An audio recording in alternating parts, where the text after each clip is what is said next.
Yeah, if you want.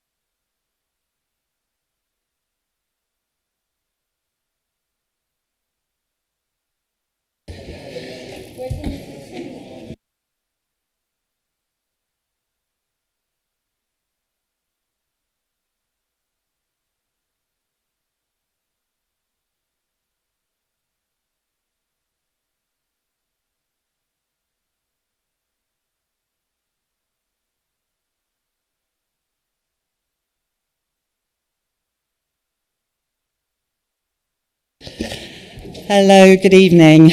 Before we start the meeting, may I inform members, officers and the public that we are not expecting a fire drill this evening, but in the event of a fire alarm ringing, please do not exit via the lifts, but the stairs via one of the main fire exits at either end of the chamber and the public gallery.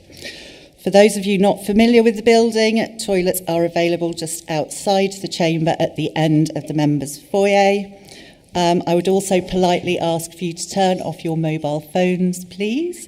Fines for only going off during the course of the meeting. Can I also remind members that should they leave the chamber during the debate of any item, they should satisfy themselves that they have heard enough of the debate to vote in an instructive manner. Furthermore, I would also be grateful if all contributions can be concise and that the various time limits for speeches are respected. At the relevant point, I will invite the monitoring officer to confirm the process relevant to the item to be considered. Depending on the length of time of the meeting, it is also important that we should break. Councillors return to the meeting at the allotted time in order that we can promptly recommence the meeting. Okay. Agenda item 1. Are there any apologies for absence? Councillor Kellett. Chair, we have apologies from Councillor Joe Gardner and Councillor Julio will be 15 minutes late, Chair. Thank you. Councillor Helen Harrison. No. I think it's me, Madam Chairman, and good evening, everybody. For the Conservative group, we have apologies from Councillor Helen Howell, Barbara Jenny, Wendy Brackenbury and Bill McElhenney. Thank you, Chair. Thank you. Councillor James Towns. Good evening, Chair. Yes, we accept apologies for Ben Jameson and Councillor Emily Fedorovich, please. Thank you. Councillor Mark Pengelly. Thank you, Chair. I'm afraid it's myself this evening. Good evening, everybody. Just one apology from our side, and which is Councillor Mark Pengelly. Thank you very much, Councillor. Councillor Simon Fairhall. There's a trend here. Good evening, everyone. Apologies from Jim Hakel, who's unwell. Thank you. Are there any other apologies to be recorded? There are none, Chair. Thank you very much. Okay. Agenda item 2, minutes of the meeting held on the 30th of October 2025. Are there any issues in relation to the accuracy of the minutes, please? No hands. I would like to move the minutes of 30th of October 2025 meeting. Please, may I see a seconder? Thank you. Thank you. Please, may I see a show of hands for those in favour of the minutes? Thank you. Those against? No. Any abstentions? Thank you. The recommendation is carried. Agenda item 3, declarations of interest. Are there any declarations of interest that councillors wish to make related to the items of business to be discussed this evening? No, thank you. We have a busy agenda tonight, so Chair's announcements will be short. I'd like to welcome members of the public gallery to the meeting, as well as those watching online via the webcast. Please may I remind those in the public gallery that for your safety to remain seated and to only stand when walking to your seat and on exiting the gallery. Thank you. Item 5 is leaders' announcements. Please may I see the leader of the council to make announcements, please. Thank you.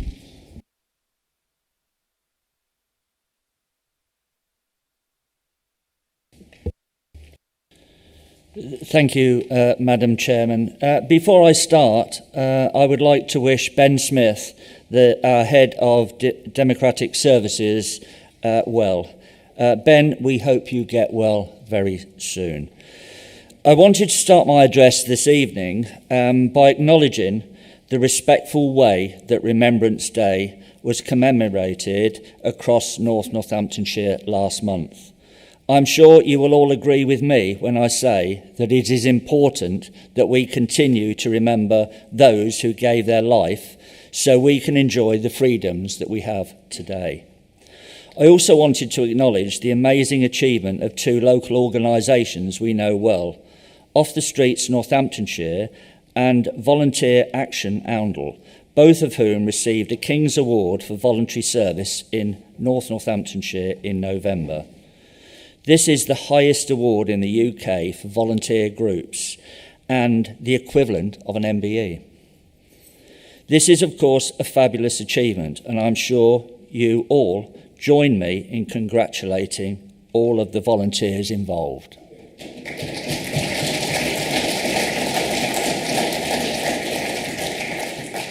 On a related subject, I recently met with the Lord Lieutenant of Northamptonshire. It will be no surprise to you that we both share a passion for developing and spreading a sense of civic pride across the area. One of the things we also spoke about regarding a proud place was the Big 50 initiative. As you will know, this sets our shared vision for the area, but also encourages local organisations, irrespective of which sector they are in, to get involved. I'm delighted that the Lord Lieutenant has kindly agreed to attend a future council meeting early in the new year. It has been really encouraging to see the Big 50 being talked about in communities and at parish and town councils. Indeed, it has helped shape the council's plan for the future as set out in the corporate plan that we will discuss later. I wanted to take this opportunity to express my gratitude to Laura Jane Rawlins, who has been chair of the Big 50 board throughout the year. Laura has recently stepped down as chair of the board, but I wanted to say a thank you for her work in helping drive this initiative forward. I'm also very grateful to Leslie Sambrook-Smith, who many of you know, who will also be stepping down from the board to focus on pastures new.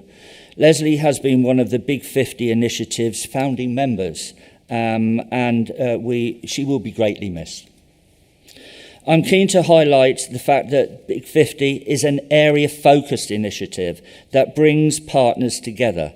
It is a great example of collaboration, and I said right from the outset at the first meeting of this new council earlier this year that collaboration working is important and should be encouraged.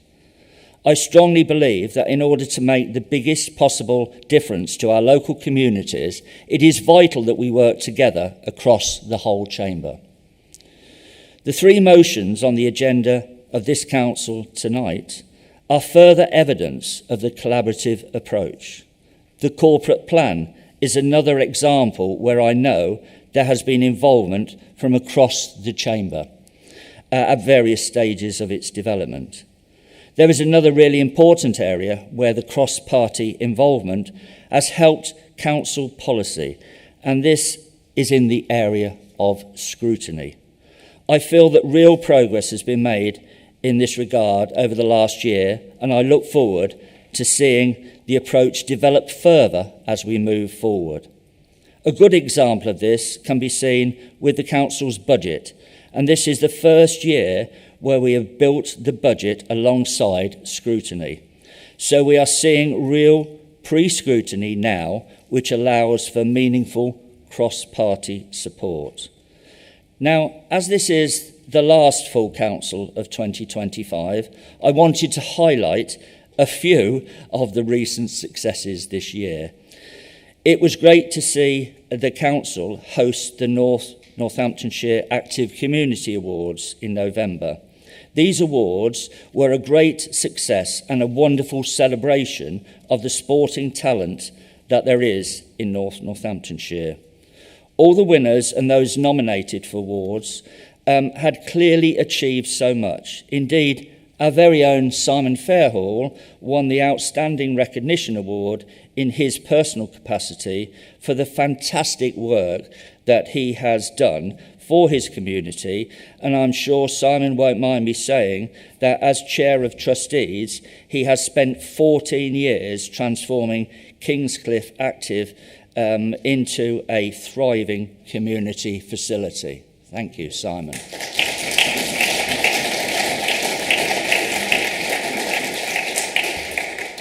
Also, I want to point out that one of our Youth Advisory Council members, Tyler Hudnott, was nominated for the Young Community Champions Award. It's great to see our young people having true civic pride at such a young age. We also saw Lodge Park Sports Centre win National Local Facility Best Performance in Sport and Leisure Facility Management in Blackpool last week. The Association of Public Sector Excellence Awards, otherwise known as APSI, was also held earlier, and it's a shame that Councillor Penningelly isn't here tonight. And I was going to apologise to him for not being able to attend that particular event. I've been invited to so many events and functions, often which invite meals, and you have to watch your weight a little bit. But also I was mindful that my good lady at home would be mindful to stop serving me dinners when I go home at night. But it was great to see the council receive a special recognition award at the annual Wellingborough and North Northamptonshire Chamber of Commerce Business Awards for the fantastic Greenway project. Now, I know I mentioned some of the achievements acknowledged by the LGA's Corporate Peer Challenge team in their follow-up visit at the last meeting at Council. What I will now say is that their report is due to go to Council early in 2026. And spoiler alert, it reads very, very positively. On the subject of external opinion, our housing service recently had on-site visit from the social housing regulator. I know colleagues in this service worked extremely hard to ensure that the inspection went smoothly, and I would like to thank all the staff involved and representatives from the Tenants Advisory Panel who worked alongside us. I'm grateful for their expertise, perspective and their support. As a council, we've continued to recognise and value the hard work of our staff. Our staff are so important to this council and the services we provide to local residents. Given that we are approaching the Christmas period and many people will be off work, I wanted to acknowledge the fact that we have staff working at all times of the day and week, and we have care staff caring for our most vulnerable people over the festive period. Now, I tend to get up quite early in the morning these days, and recently when I got up, it was still dark, and I had to scrape the ice off my car windscreen. I set off into the dark and noticed the bin lorry down the road approaching the village. Our staff on the bin lorries work so hard, and I wanted to give them a special shout out alongside our care workers.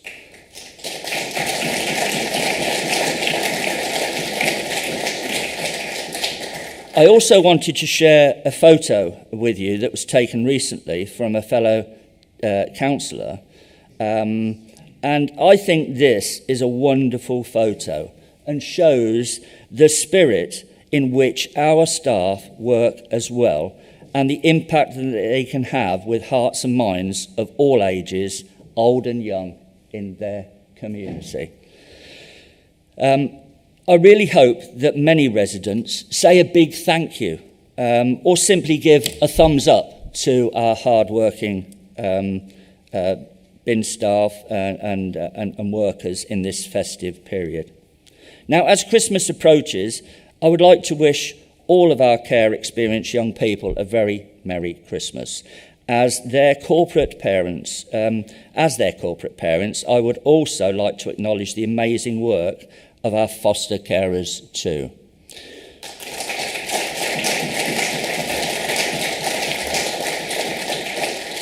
Before I wrap up my address, I wanted to mention that Christmas is an important time for our local cultural facilities. It has been wonderful to see the work on the roof at Kettering's Library and the Alfred East Art Gallery progress. These are wonderful facilities in the cultural quarter of Kettering, and I really would love to keep things simple and see their outstanding names used in the future, their long-standing names.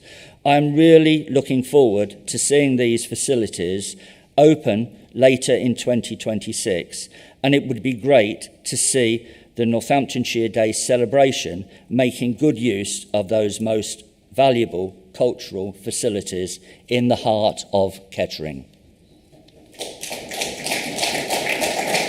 And whilst talking about cultural facilities, it would be great if we could all do our bit to support our theatres and local cultural offer this Christmas. One way we can do that is, of course, to go to the Panto. Been to one, about to go to another one. Both Adele, our chief executive, and I have been attending these. Go on, you're going to say it. Oh, no, you haven't. Oh, yes, we have. But these, where possible, please, please attend them. There's something unique about our theatres as well in Northamptonshire. We're really lucky to have such wonderful theatres. And still on the subject of Christmas spirit, I wanted to mention the superb entries to our children's Christmas art competition. The results will be published next week, but I wanted to recognise the efforts of one school in particular, Croyland Primary School in Wellingborough. Their head teacher, Lucy Deacon, and her amazing team encouraged the children to take part, and they have submitted a large number of entries. The executive have judged all the entries, and I can say that the quality was very high. We really were moved by the quality of the entries, and I can tell you we are feeling very Christmassy at the moment. As we end this year, I want to acknowledge how far we have come, but how far we have and want to go. Our ambition to become an exemplar council knows no bounds. We will not stop pushing for the best for our residents and for Northamptonshire. We built strong foundations and raised the floor for this authority, and 2026 is where we raise the ceiling. I look forward to doing that alongside all of our staff, all of our council, and all of our partners in 2026. Thank you very much.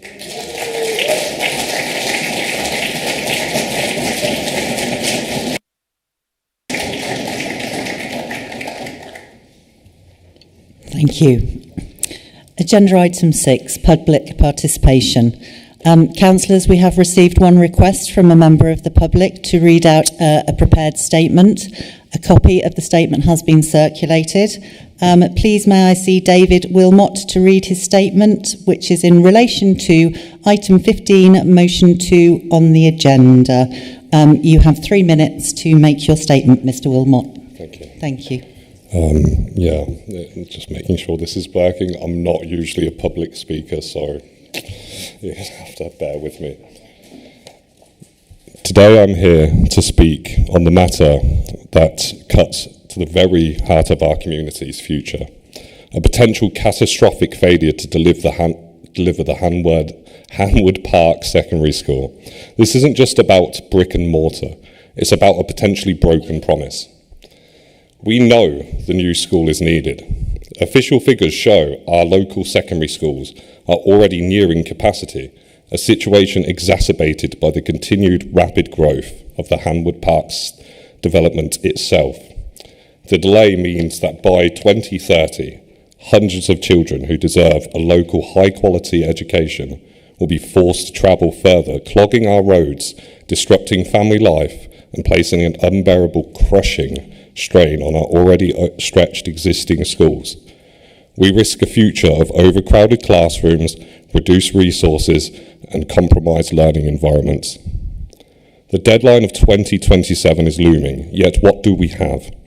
Not a building rising from the earth, not the sound of construction, not even a foundation being laid. We have nothing but silence from the Department of Education, who have yet to even submit the necessary planning application. I'm here to act as a voice of my neighbours, worried parents, frustrated teachers, and children whose future hangs in the balance. They demand a simple, fundamental commitment from the government. We demand an immediate, clear and non-negotiable timeline for the planning, approval and construction of Hanwood Park Secondary School. Please may you deliver Hanwood Park Secondary School now.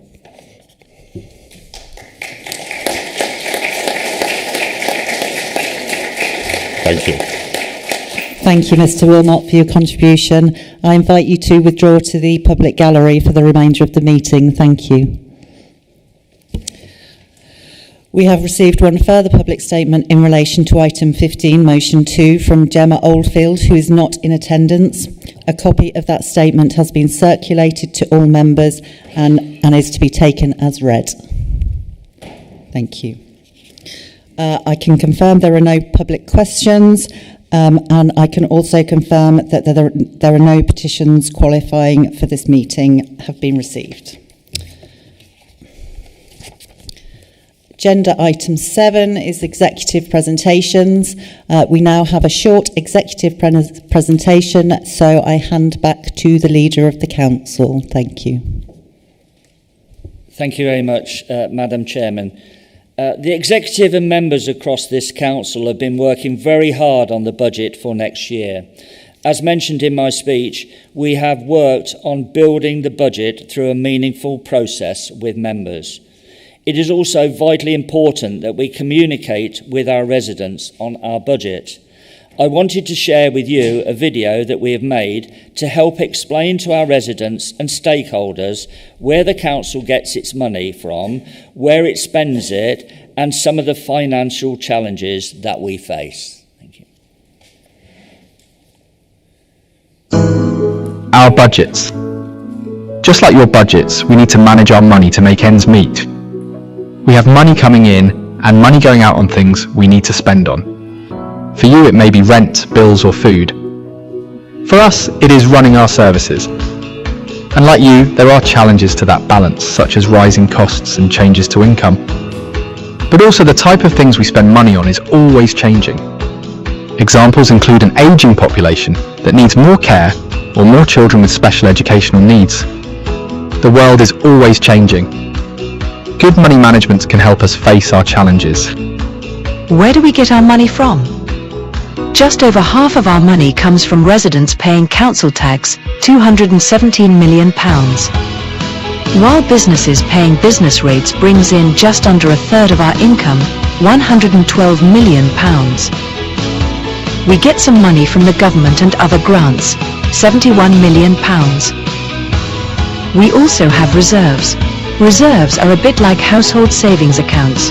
We try and avoid using reserves, as they can only be used once. We look to invest these to generate ongoing revenue returns. This day-to-day activity is known as the revenue account. The total spend on all of our services is about £400 million each year, and rising. What do we spend our money on?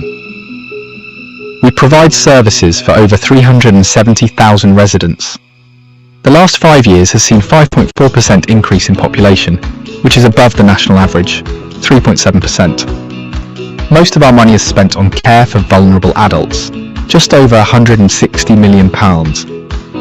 Just over 1/5 of our money, £90 million, is spent on support for vulnerable children. £71 million is spent on roads, collecting and disposing of waste and maintaining public land and buildings. £44 million goes on what we call enabling services such as customer services and revenues and benefits. £12 million is spent on community services, culture and leisure. £4 million on growth and regeneration. £3 million on regulatory services such as trading standards, environmental health and building control. This leaves about £16 million at the corporate core. Other funding. Like households, if we need to pay for larger items, we have to borrow money. For you, this is like a mortgage or car loan. For us, it could be for new roads or new buildings such as schools.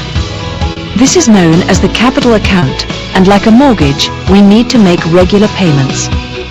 We also have the dedicated schools grant, about £427 million. This is for schools and the running of schools.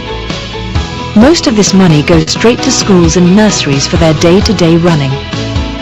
Some is used for running education services and for pupils with special education needs. The housing revenue account is funded through rent from council homes. We're only allowed to use this money for repairs and maintenance and staff costs. Ever-changing picture. In most developed countries, we are seeing a population that is living longer. More older adults need care, and people have more complex health needs. Like other areas, more and more children have special education needs. We need to respond to these changes, and the Council is doing so. We want to protect vital frontline services. It's important we spend every penny of taxpayers' money wisely. We're working hard to develop services so they are efficient. Services need to meet the expectations and standards that we have today. We will reduce spend by focusing on prevention.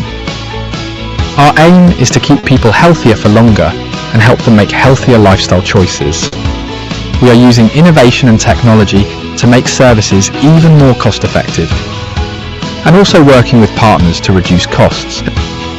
We are also seeking more funding to provide services and asking for more certainty on how much money we get each year. We coordinate planned growth of our towns. Growth brings in more money via council tax and business rates. To find out more, visit northnorthants.gov.uk/finance.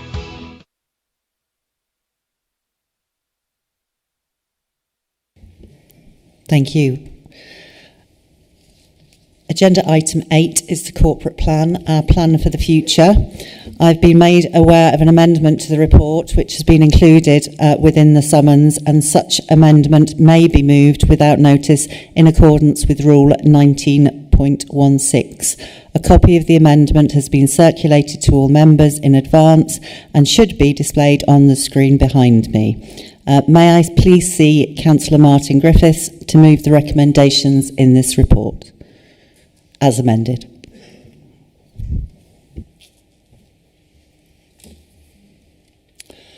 I am delighted to introduce this very important item here this evening, Chair.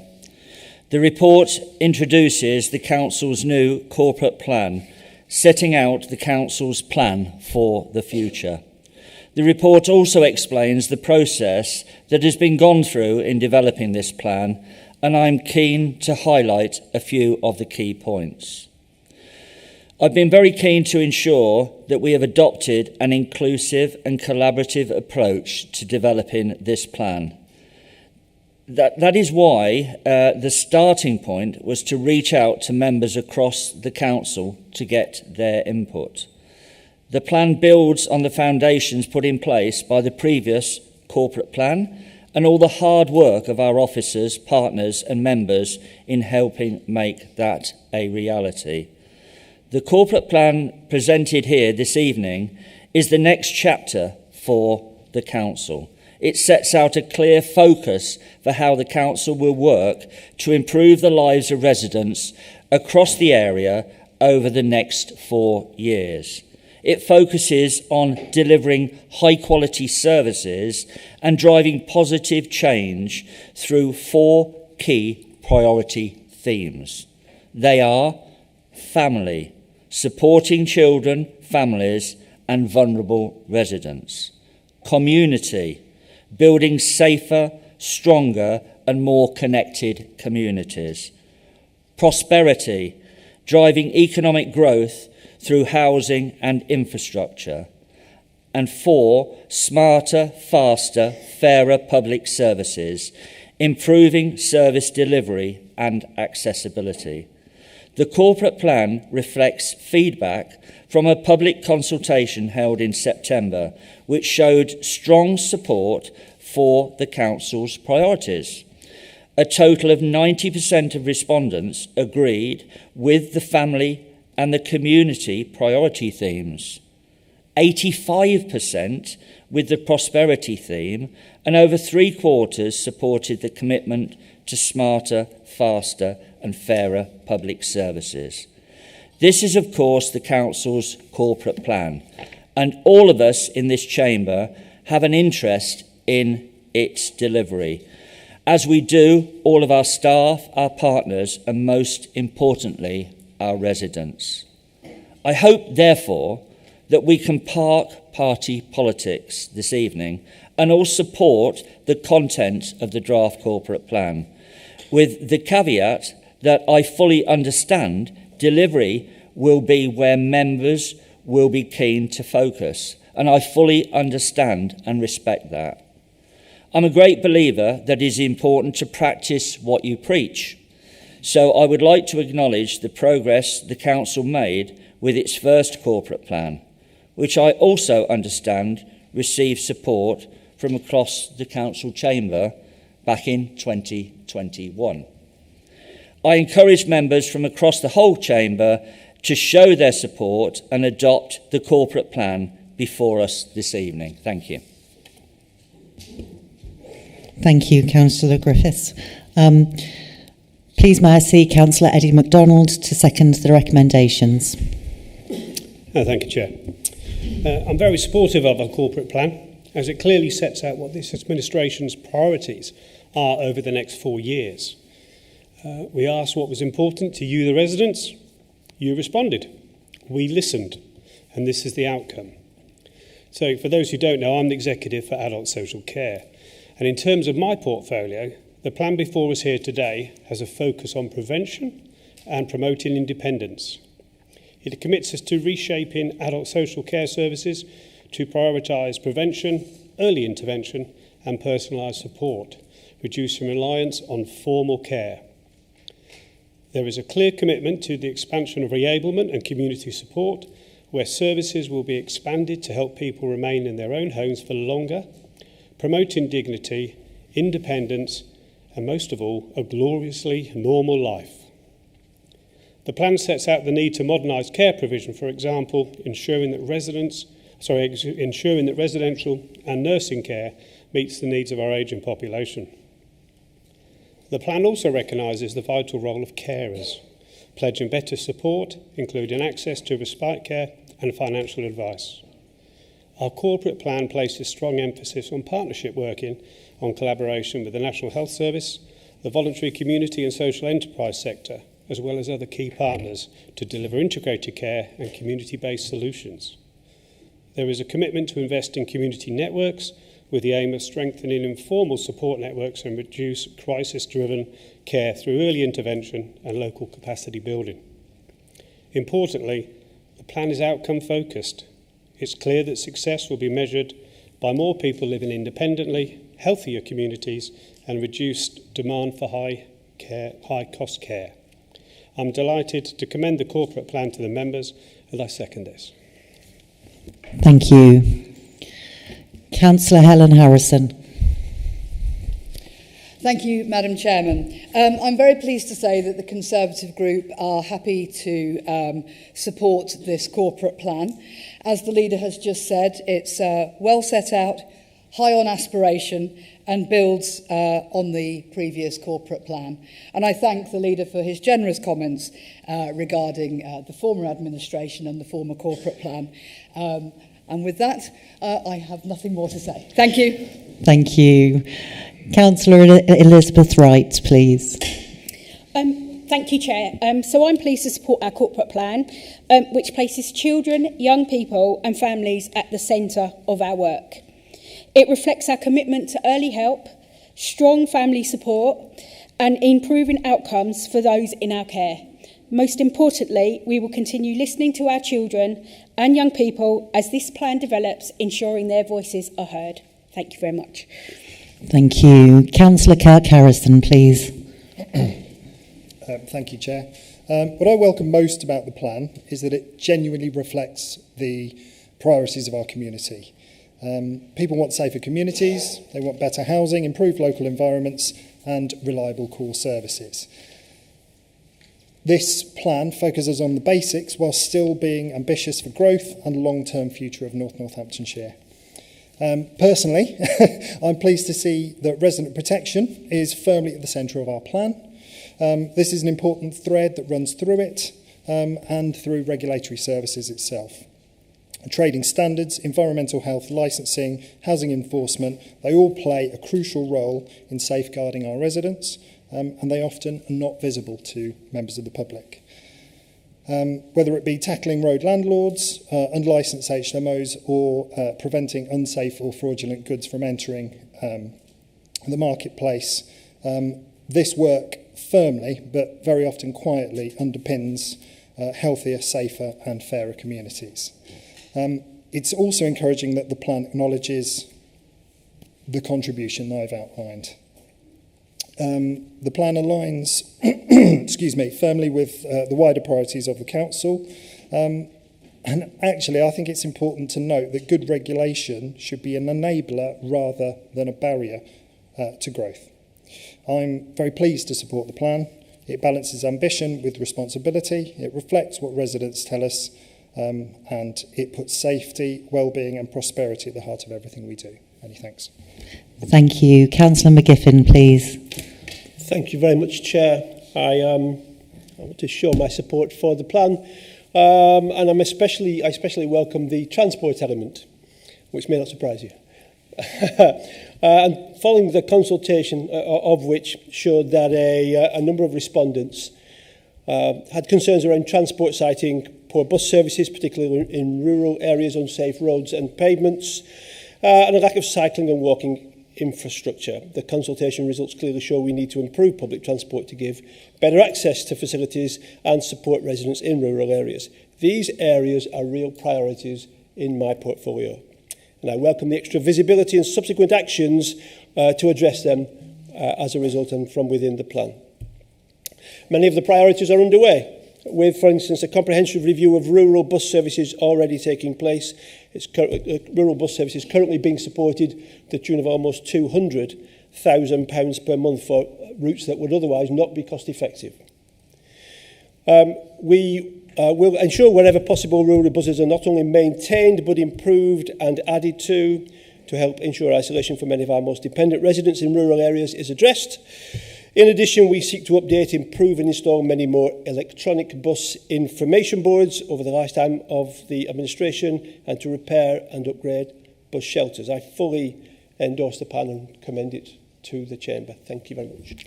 Thank you. Councillor Bennyworth, please. Thank you, Chair.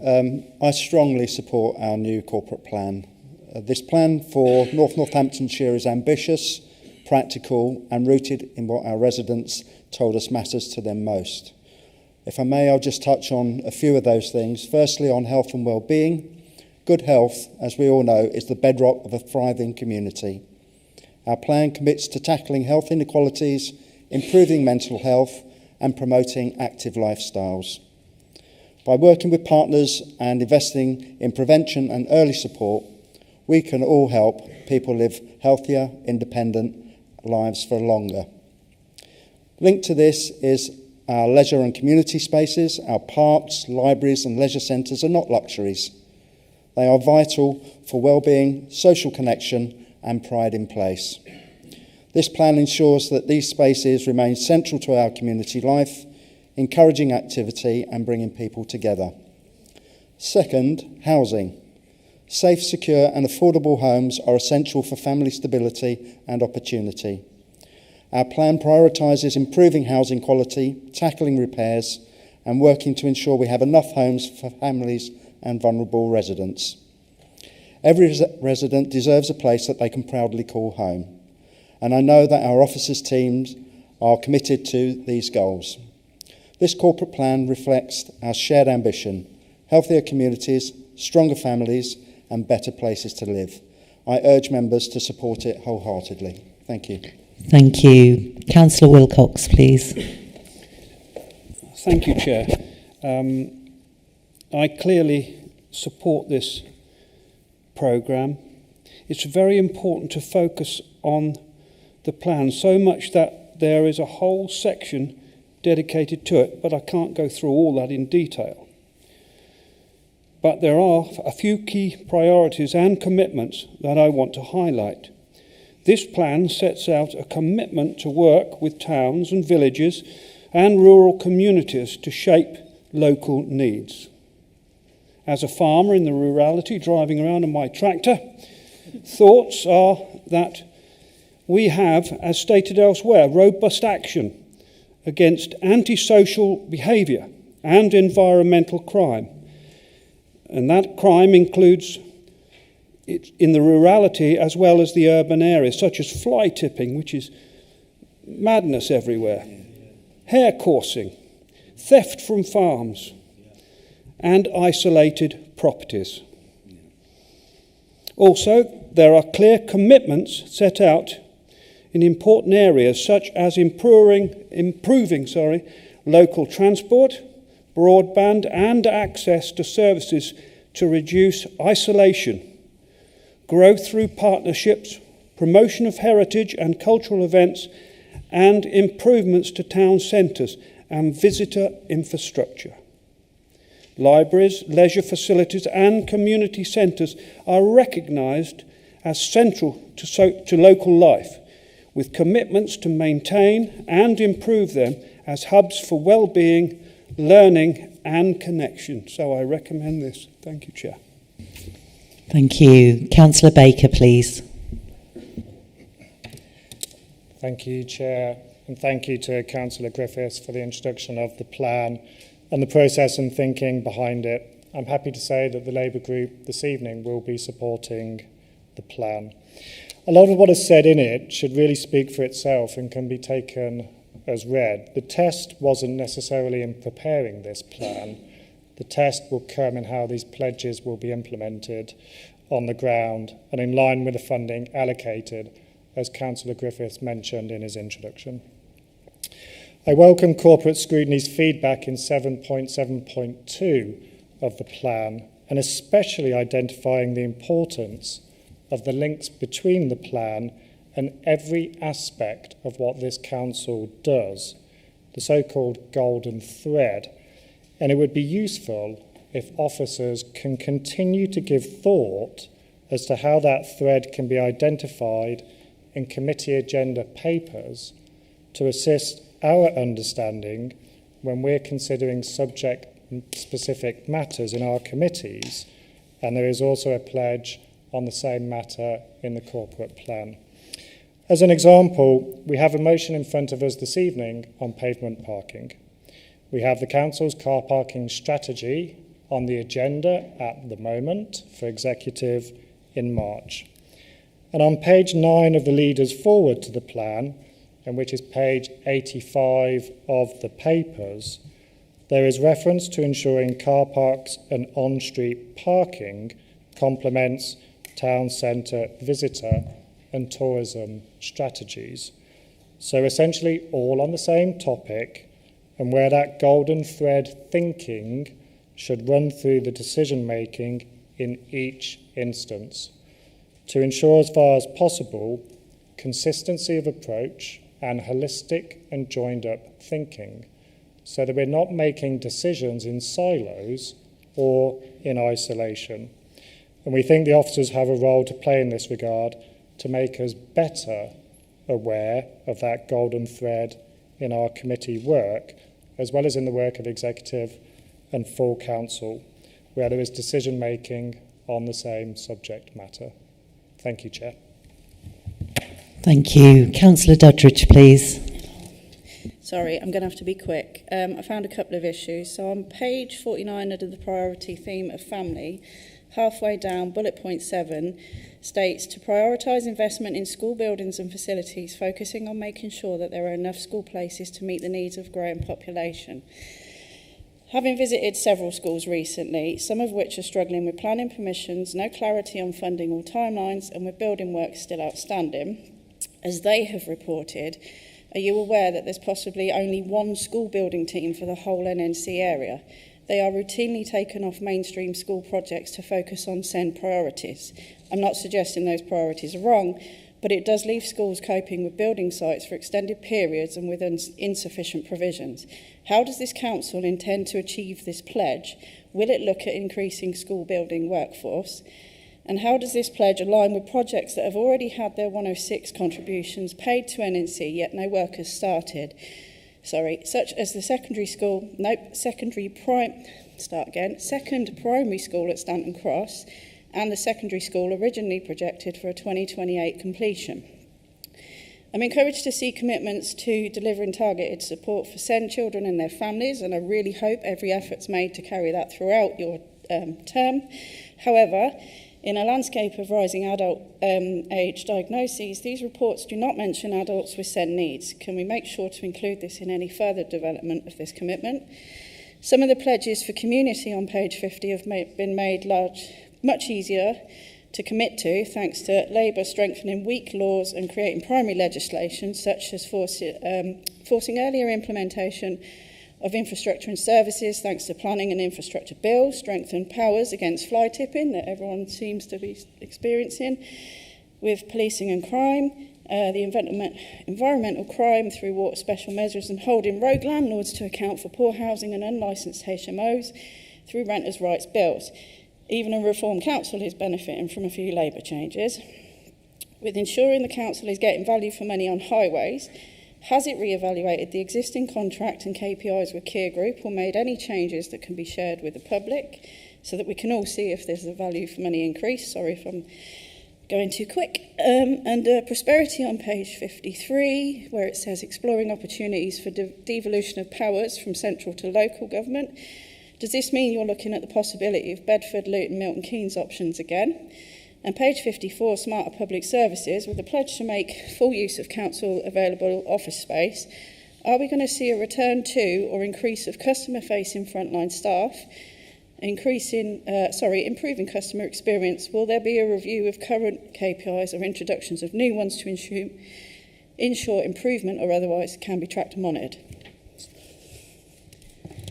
Thank you. Councillor O'Hara, please. Thank you, Chair. I'd just like to say that I'd absolutely would like to endorse our corporate plan, which conveys our shared ambitions.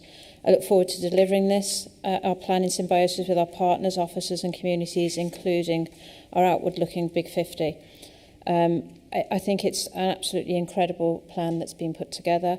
And I think it strengthens our cultural activities across our towns, villages and communities, whilst attracting visitors and inward investment. We're working with and supporting local businesses and partners to support the creation of high quality jobs and better skilled jobs. And I think that we are actually strengthening our communities in the work that we are doing in terms of planning and delivering houses that are not just houses, they're homes, because we're creating real communities that are cohesive and have outdoor spaces to enjoy each other's company. And I think that the actual plan is actually giving us all the active, fulfilled lives, a better, brighter future, and we are striving to continue with this process in the work that we've done. And I'd just like to say thank you to our staff for all the work they are doing across all areas within the council. That I am absolutely so proud and actually feel quite just so proud of the staff as to how they are dealing with everything and supporting us, and that symbiosis is showing through in how the services are being delivered to our communities. So thank you, Chair. Thank you. Councillor Harrington, please. Thank you, Chair. Well, I was going to say quite a few things, and Councillor McGiffin has stolen my thunder on the vehicles, the buses, And if that wasn't enough, I wanted to speak about fly tipping, one of my pet hates, and that's been mentioned. But I just really want to say on fly tipping that I'd like it to be known that we declared war on the fly tippers. So,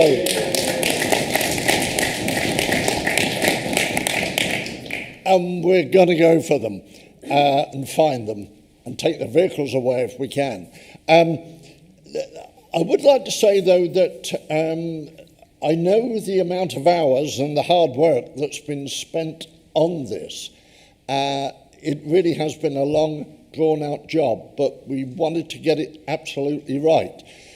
But the one thing I must say is that I would like to say a special thank you to all our officers.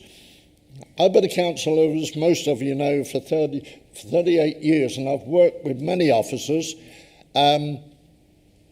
I've never worked with officers as good as what we have here. So I want to say a big thank you for the help that they've given us. Thank you, Chair. Thank you. Councillor Towns, please. Thank you, Chair.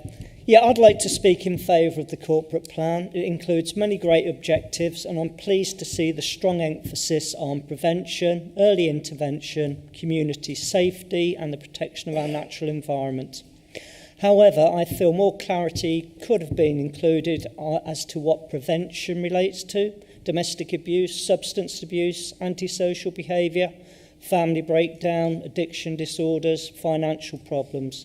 And I hope the intention is to tackle all of these problems. Under community, I would like to have seen a commitment to build new council housing. However, given the great reception to recently completed NNC schemes, I trust we shall see more of these developments in the future.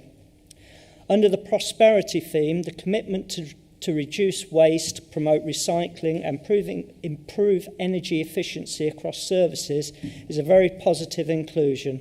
Improving energy efficiency is one of the most effective ways to reduce costs and our environmental impacts. However, I would like to make a small constructive observation about this section. The phrase improve energy efficiency across services is welcome, but it does focus solely on reducing energy use. Reducing consumption is essential, but there is a broader opportunity here which the plan could capture. Alongside efficiency, the Council could also make reference to the use of sustainable technologies and support efficiency and reduce our reliance on grid-supplied energy with fluctuating energy costs. These solutions would support the goals set out in the corporate plan. Many of these technologies provide strong financial returns, which aligns with the plan's theme of being sensible and pragmatic. I would welcome the strengthening of wording in this area, nothing that changes the overall meaning of the plan, but something that explicitly recognises the role of technology in achieving the Council's economic and environmental aims. This could be reduce consumption, promote recycling, improve energy efficiency, and explore sustainable technologies across services to signal our intent to make use of them. I do support this corporate plan, and I'm sure the Green Group will too, but believe that including a reference to sustainable technologies would make it stronger, more future-focused and more aligned with the ambitions of our community and this council. Thank you very much. Thank you. Councillor Fairhall, please. I'm happy to support this corporate plan, particularly the stronger commitment to care experienced young people. And I particularly appreciate the points raised in point 7.7.3. I acknowledge the leader's opening remarks and his earlier strong commitment to an annual delivery plan, and really do look forward to seeing the first version of that. Thank you. Thank you. Before we go to vote, I'm just going to hand over to the monitoring officer to clarify the recommendations.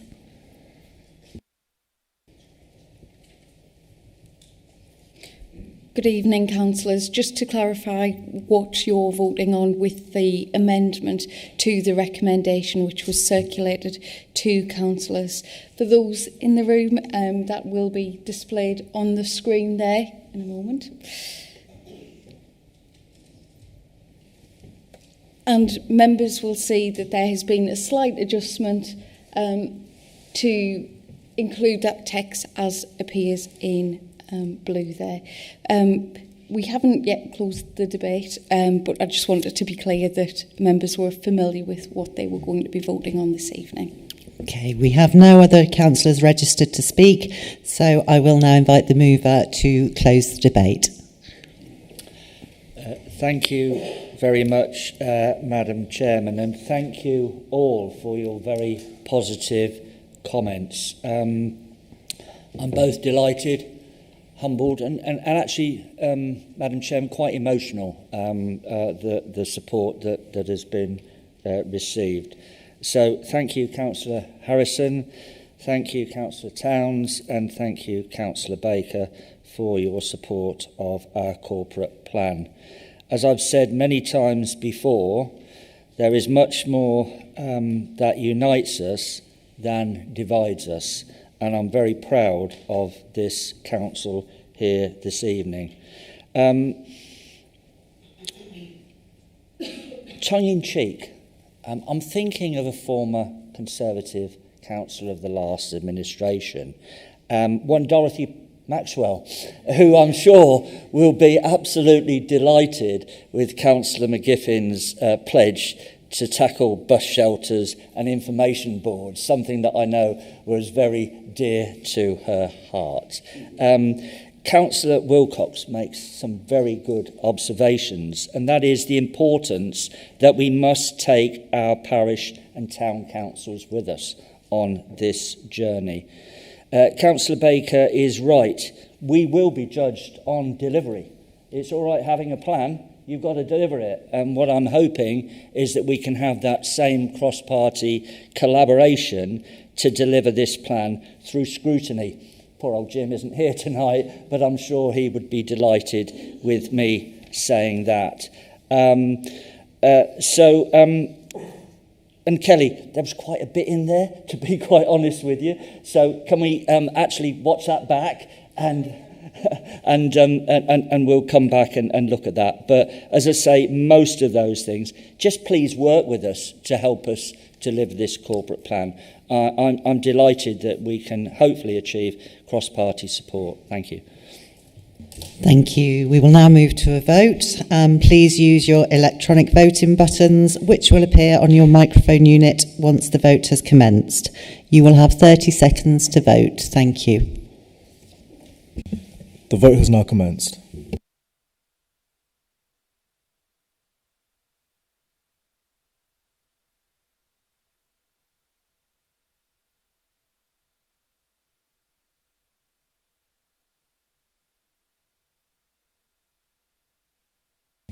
There are 10 seconds remaining.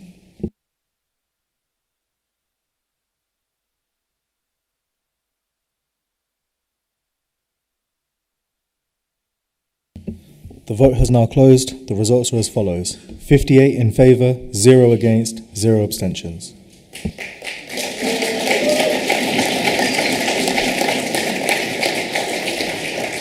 The recommendation is carried. Okay, agenda item 9, Northamptonshire Corporate Parenting Board Annual Report 2024-25. Please may I see Councillor Elizabeth Wright to move the recommendations in this report. Thank you very much, Chair. As Executive Member for Children, Education and Families, I am very proud to present the Corporate Parenting Board Annual Report for 24-25 for your approval here tonight. This report reflects a year of progress, strengthened partnerships, and most importantly, the voices, achievements and aspirations of our children in care and care experienced young people. Corporate parenting is not simply a statutory duty, it is a deep moral responsibility that we all carry. As the report sets out, it is the commitment to act as any good parent would, offering care, stability, opportunity and encouragement to children who depend upon us. That responsibility rests not only with social workers or foster carers, but with every single member here tonight and officers of this council, as set out in the statutory framework on pages 91-94 of the report pack. Over the past year, the Corporate Parenting Board has met regularly to scrutinise services, monitor outcomes and champion young people's voices. The scorecard and case studies in this report highlight improvements such as increased placement stability, improved dental and health check completion, strong progress with adoption timeliness, an expanding offer through our leaving care service, and a continued focus on education and employment for all our care leavers. The board has also embraced new ways of working. We have recognised care experience as a protected characteristic, and we are preparing to adopt a new listening framework, ensuring young people's voices shape every stage of planning and decision making. The report includes powerful examples of engagement, from the phenomenal Care Leavers Week events to the Children in Care Awards, which saw over 1,100 nominations, and the outstanding achievements of young people who are thriving at university work and apprenticeships. We have also strengthened our partnership work, particularly around housing sufficiency, fostering and health services. These are not small challenges, but the report shows how the Council and the Children's Trust are working together to overcome them in line with our corporate plan priority of better, brighter futures. Finally, the report sets out 5 key recommendations for the coming year, including strengthening young people's participation, championing partnership work across education, health and housing, supporting NEET young people, and ensuring all members receive the necessary training to fulfil their corporate parenting responsibilities, some of which has already happened. Chair, this report tells a story of commitment, improvement and aspiration. It is a reminder that our children deserve the same love, opportunities and advocacy that we would give our own. I therefore move the recommendation that Council approves the Corporate Parenting Board Annual Report for 2024-25 and notes the progress set out within it. Thank you. Thank you. May I see please Councillor Trevor Conway to second the recommendations. Thank you, Chair. I'm very pleased to second this report. I'd like to take a couple of minutes to mention some key highlights. The annual Corporate Parenting Report reminds us of our shared responsibility as corporate parents and the importance of ensuring every child in our care feels supported, valued and heard. At the heart of this year's progress is one achievement I want to draw attention to, which is the significant improvement in how we hear and act upon the voices of children and young people. The report shows that more young people than ever before are engaging with us through forums, surveys, direct conversations and participation groups, such as the big conversation that Councillor Wright and myself took part in a few weeks ago. And crucially, this isn't just about listening, it's about responding. Young people have directly shaped changes to services, including improvements to how we communicate with them and how we support transition into adulthood and how we celebrate their achievements. Their views are influencing practical decisions, and that is one of the clearest signs of strong, responsible corporate parenting. More broadly, the report reflects strong partnership working, better support for care leavers, and a transparent approach to the challenges we still face. It sets out a clear, forward-looking plan for the year ahead, one rooted in the voices and priorities of the young people themselves. I'd like to take this opportunity to offer a heartfelt thank you to our teams, our partners, and especially the children and young people whose contributions make our services stronger. Their voices are shaping real change, and we remain committed to ensuring they always will. I want to express gratitude to every young person who took the time to share their experiences. Their honesty and insight continue to push us forward. Thank you, Chair. Thank you. Councillor Fairhall, please. I'd like to pick up on the point around the reasons for the recommendations, which is to encourage all members and employees to recognise their role as corporate parents. I'm a member of the Corporate Parenting Board, and we've had 3 meetings so far, and it's been an incredibly fantastic learning experience for me. Some of the papers that we've received, Corporate Parenting Strategy, Fostering and Adoption Annual Reports, the Children's Trust Corporate Parenting Approach, and this annual report have been fantastic reports and incredibly well presented. I particularly like to draw attention to the big conversation presentation that was made at the last meeting, and I really hope that we can make that available and all those documents available in some form to all councillors, because the Corporate Parenting Board sits somewhat off the radar, I think. It doesn't appear on the agenda plan, it's not put onto the screen, which might be a good thing. But basically, I think there's some really fantastic information that I think all councillors should have sight of, and I think they'll appreciate the fantastic work that goes on by all the teams, both within NNC and the Children's Trust. Thank you. Thank you. Councillor Brackenbury. Thank you, Madam Chair.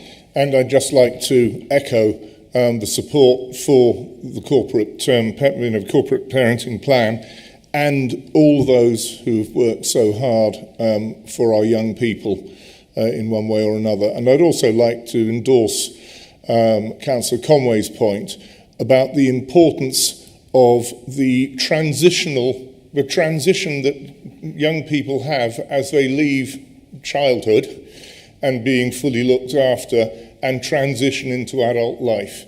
It's a very, very delicate stage of young person's development, and all the help and support that they can get is really very much to be welcomed, so that they can fulfil their potential as adults in the system. Thank you. Thank you. I have no other councillors registered to speak, so I will now invite the mover of the motion to close the debate. Thank you so much, Chair. I just finally want to say thank you so much to all the contributions of our council members who are sitting on that corporate parenting board. They are actively listening to our young people and ensuring that they're visiting them and hearing their voices. So thank you for your support tonight, and we move to the vote. Thank you. We will now move to vote. Please use your electronic voting buttons, which will appear on your microphone unit once the vote has commenced. You will have 30 seconds to vote. Thank you. The vote has now commenced.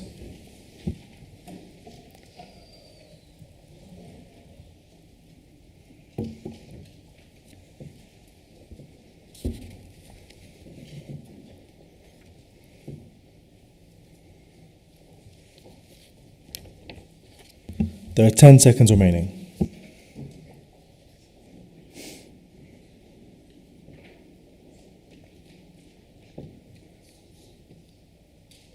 The vote has now ended. The results are as follows: 58 in favour, 0 against, 0 abstentions.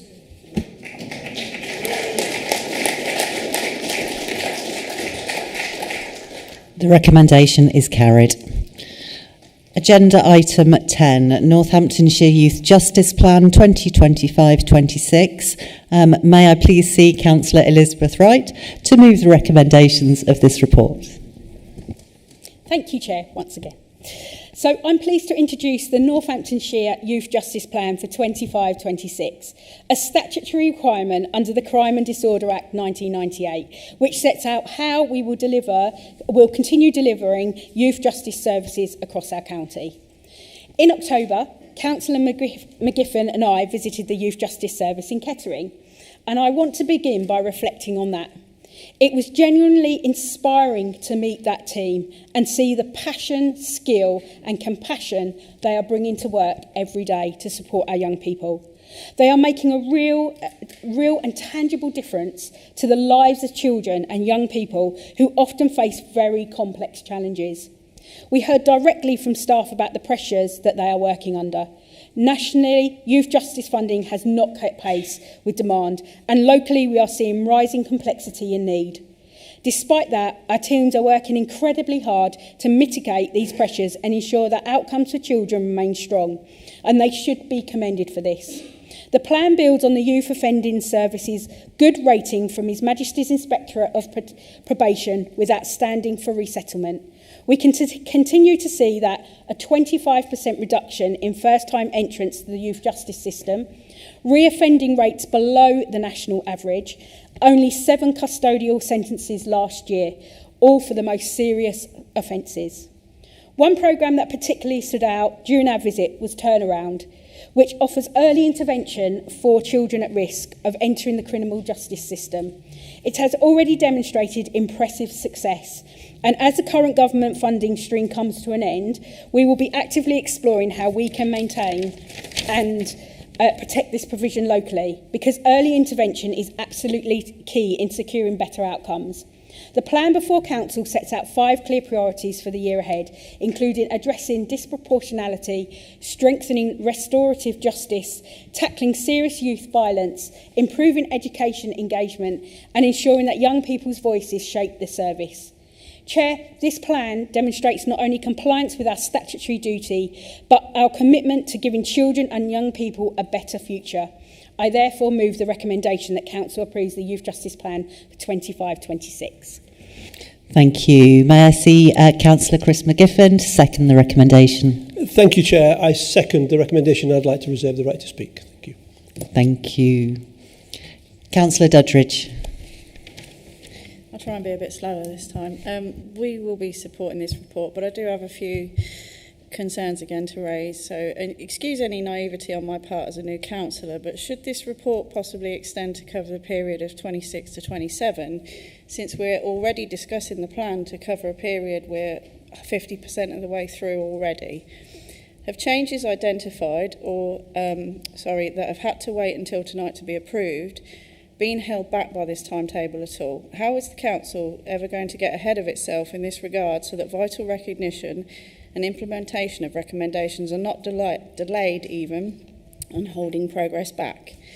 It mentions on page 9 that reoffending rates are below the national average, but there's no percentage attached. And then further on at page 182, the graph suggests that the rates are back on the increase. When can we expect to see the data for the period of up to June 2024 and then June 2025 to see if this trend is continuing upward? And if it is, how is this going to be addressed? Again, on 182, the table suggests reoffending frequency rates have jumped dramatically from quarterly data of 3.29 to 7.18, and the year-on-year reoffending rates are rising significantly from 28% in 21-2 to 34.4 in 22-3. Both stats take the data range above the national average. Do we know why? How can we claim to be below national average rates without further, I've missed a word, more recent data to evidence this? The bottom left corner in the same page shows statistics that regarding remand to custody bed nights, which seems a little high. Is this because, following on from an arrest or a judgment, there are no places for them in youth justice facilities and they remain in police cells until space is available? Why is this rising against a national decline? If it is still, and how will it be addressed? Why is the employment and education data missing? What is the actual improvement plan? Overall, though, it's a good report with the strategies from page 54 onwards being long overdue and catching up to changes that now recognise trauma-informed care and language shifts that focus on aspiration and move away from negativity.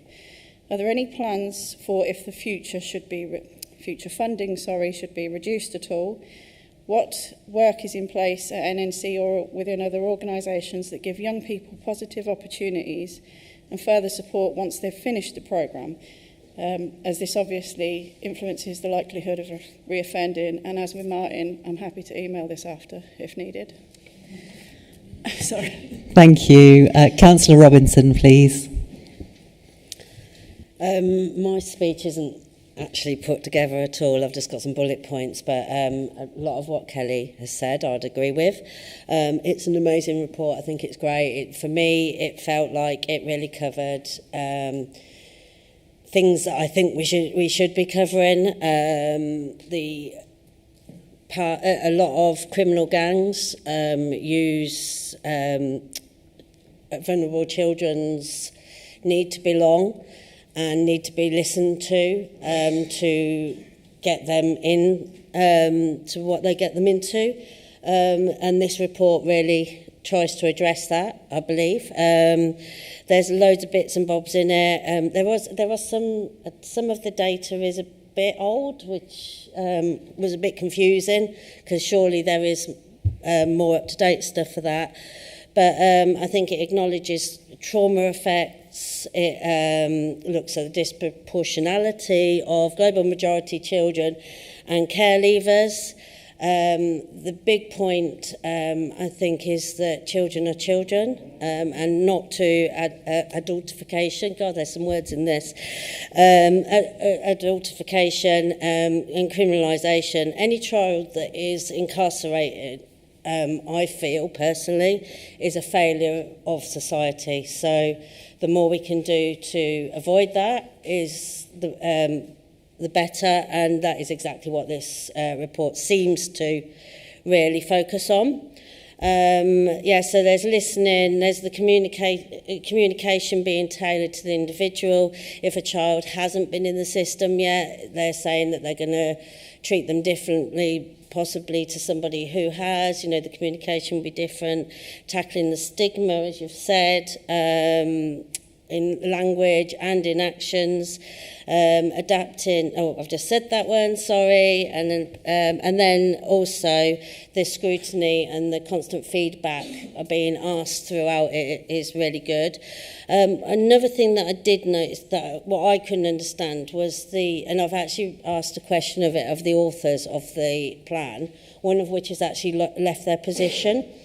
So I assume I won't get an answer back from them, but I haven't had an answer back yet. But the makeup of the board, the management board that will scrutinise this, I didn't quite understand that.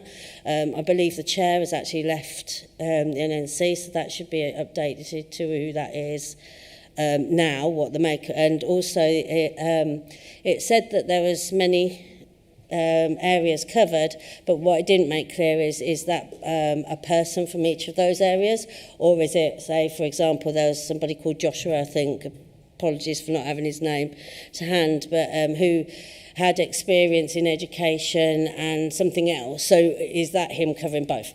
I think I'm done. Thank you. Thank you. Dead on 3 minutes.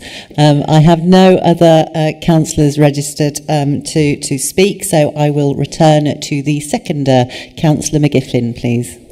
Thank you again, Chair. I wanted to share with you a road to Damascus moment that happened to me recently.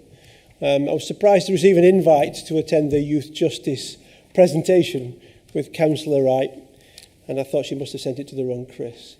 I was a sceptic, I guess, with no real understanding of what I was about to see or hear.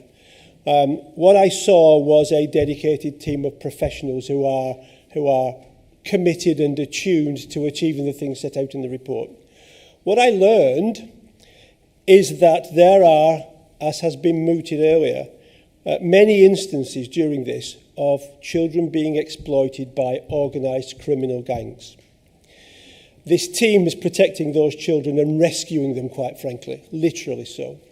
We heard a tale of a mother who was absolutely distraught because her 12-year-old son had been missing for 3 days, were discovered by police almost accidentally, unfortunately, in London, being schooled and indeed exploited for a County Lines gang. I became convinced that this is a genuinely worthwhile arrangement and that we should absolutely underscore the report and indeed strengthen beyond it. And I fully commend it to the Chamber. Thank you. Thank you. Can I invite Councillor Wright to close the debate, please? Thank you very much. Yes, I appreciate we are quite a long way into this next year. So, Councillor Dudridge, I'm happy to provide up-to-date data for you. If you can send me what you would like, I'm happy to.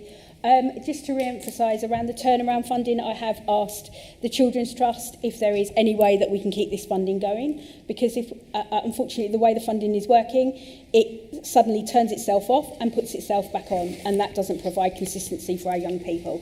So I have tasked that. And I'd obviously also like to invite Councillor Robinson and Councillor Dudridge, if you would like to come with me and visit the service so you can see firsthand, I'd be delighted to facilitate that for you. So with that, I move the report. Thank you. We will now move to a vote. Please use your electronic voting buttons, which will appear on your microphone unit once the vote has commenced. You will have 30 seconds to vote. Thank you.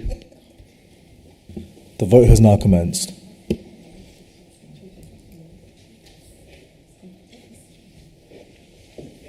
Will it be third?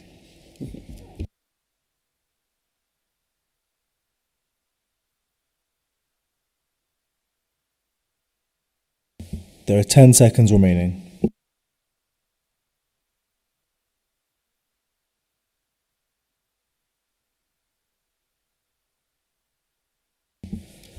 The vote has now ended. The results are as follows: 58 in favour, 0 against, 0 abstentions.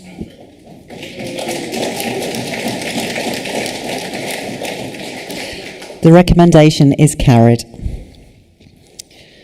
Agenda item 11, Local Council Tax Support Scheme 2026-27. Please may I see Councillor Graham Cheatley to move the recommendations in this report. Good evening, Chair.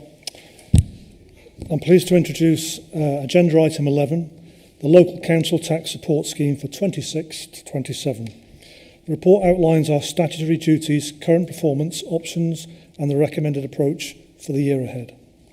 The purpose of the report is to update Council on the 2025-26 scheme and to agree the scheme for next year, 2026-27. Since 2013, billing authorities must operate their own council tax support schemes for working age residents. Pension age households are protected by national rules. When this council was created in 2021, we adopted a single scheme requiring working age claimants to pay a minimum of 25% towards their bill. This remains in place today. Why this matters? There are over 17,000 claimants in Northamptonshire. 58% are of working age and 42% are of pension age. But the scheme costs £18.4 million in 2025-26. Council tax collection remains under pressure. In 2024-25, £245 million was collected, which is just under 95%, slightly down on the previous year. In 2025-26, in the first 5 months, 46.23%, below target and below last year. This reinforces the need to balance support for low-income households with protecting the tax base. We also operate the Section 13A discretionary hardship scheme. Use of this scheme remains low. There was, in fact, in 24-25, there was just 8 awards totalling £10,643. In 25-26, there were 2 awards totalling £3,891. So each year there is a legal requirement for the Council to decide whether to revise, replace or continue the scheme. So the options considered: reduce the minimum contribution, which increases support but creates a significant budget pressure. Option 2, increase the contribution, which shifts costs to claimants and moves the scheme beyond break-even modelling. And option 3, maintain the current scheme with required annual uprating. In short, it is option 3 that is recommended. Therefore, the Executive recommends the following: that Council endorses a local council tax support scheme for 26-27, which maintains the current 2025-26 scheme, including the minimum 25% payment for working age claimants, and incorporates the changes required to reflect the annual uprating of allowances and premiums and statutory-based legislation changes which are required to be made to the scheme. This ensures that the scheme remains legally compliant, financially sustainable, and broadly consistent with the approach taken since this authority was created. Maintaining the current scheme gives residents certainty during economic pressure, supports council tax collection and financial resilience. It ensures fairness between those in work, those seeking work, and those unable to work. And it fully complies with the Local Government Finance Act and associated regulations. The scheme is targeted, fair and sustainable. Alternatives would either increase costs or place unreasonable burdens on vulnerable households. I commend the recommendations and ask members to support the Local Council Tax Support Scheme for 26-27. Thank you. May I see Councillor Kirk Harrison to second the recommendations? Thank you, Chair. I'm pleased to second this report. The Local Council Tax Support Scheme is one of the most important tools that we have for supporting residents on low incomes. Whilst the scheme is unchanged from last year, it's worth highlighting a particular point. The support offered is, as you can see from the report, a percentage of council tax liability. That means that although the structure of the scheme is not increasing, the cash value of the support will rise automatically if the council tax level is increased. In other words, the scheme continues to protect those who need help the most, people who rely on it, and it keeps pace with the local financial context. Retaining the scheme strikes the right balance, it protects the most vulnerable, it keeps the system stable and predictable, it ensures we meet our statutory responsibilities and avoids further financial pressure. And this all at a time when every pound that we spend has to count. Thank you. Thank you. I currently don't have any councillors registered to Councillor Towns, please. Thank you, Chair. I'll be brief. The council tax system is a regressive tax, unfair and ineffective, with poorer homes paying disproportionately more than rich ones. This is often coupled with a postcode lottery on how much households are charged and how they are treated when struggling to pay council tax. So I'm pleased to see that this council is maintaining the 75% discount applicable to working age people through local council tax support. Assisting people in paying is a more effective method than collecting by other monies than by other means like resorting to bailiffs. However, and as Councillor Cheatley noted, the report does highlight the very low number of residents being awarded the council tax discretionary discount, only 8 last year and currently just 2 this year. And I wonder if people struggling below the poverty line are being given adequate support to claim this and whether that should be investigated and scrutinised more. Thank you. Thank you. I have no other councillors registered to speak, so I'll now invite the mover of the motion to close the debate. Thank you, Councillor Towns, for your comments. Just to say that in actual fact there is assistance that we do as a council give to people who are in hardship, and we will signpost them to other agencies that can help them as well. But thank you all for your support. Thank you. I move the amendment. Thank you. We will now move to a vote. Please use your electronic voting buttons, which will appear on your microphone unit once the vote has commenced. You have 30 seconds to vote. Thank you. The vote has now commenced.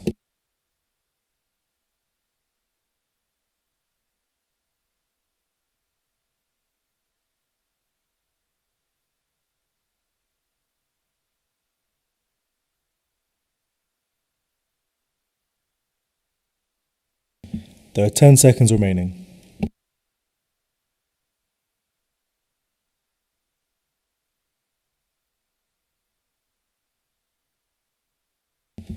The vote has now ended. The results are as follows: 57 in favour, 0 against, 0 abstentions.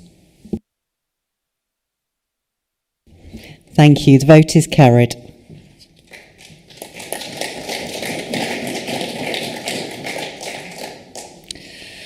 Agenda item 12, council tax premiums, second homes and long-term empty properties. I have been made aware of an amendment to the report which has been included within the summons, and such amendment may be moved without notice in accordance with Rule 19.16. A copy of the amendment has been circulated to all members in advance and should be displayed on the screen behind me.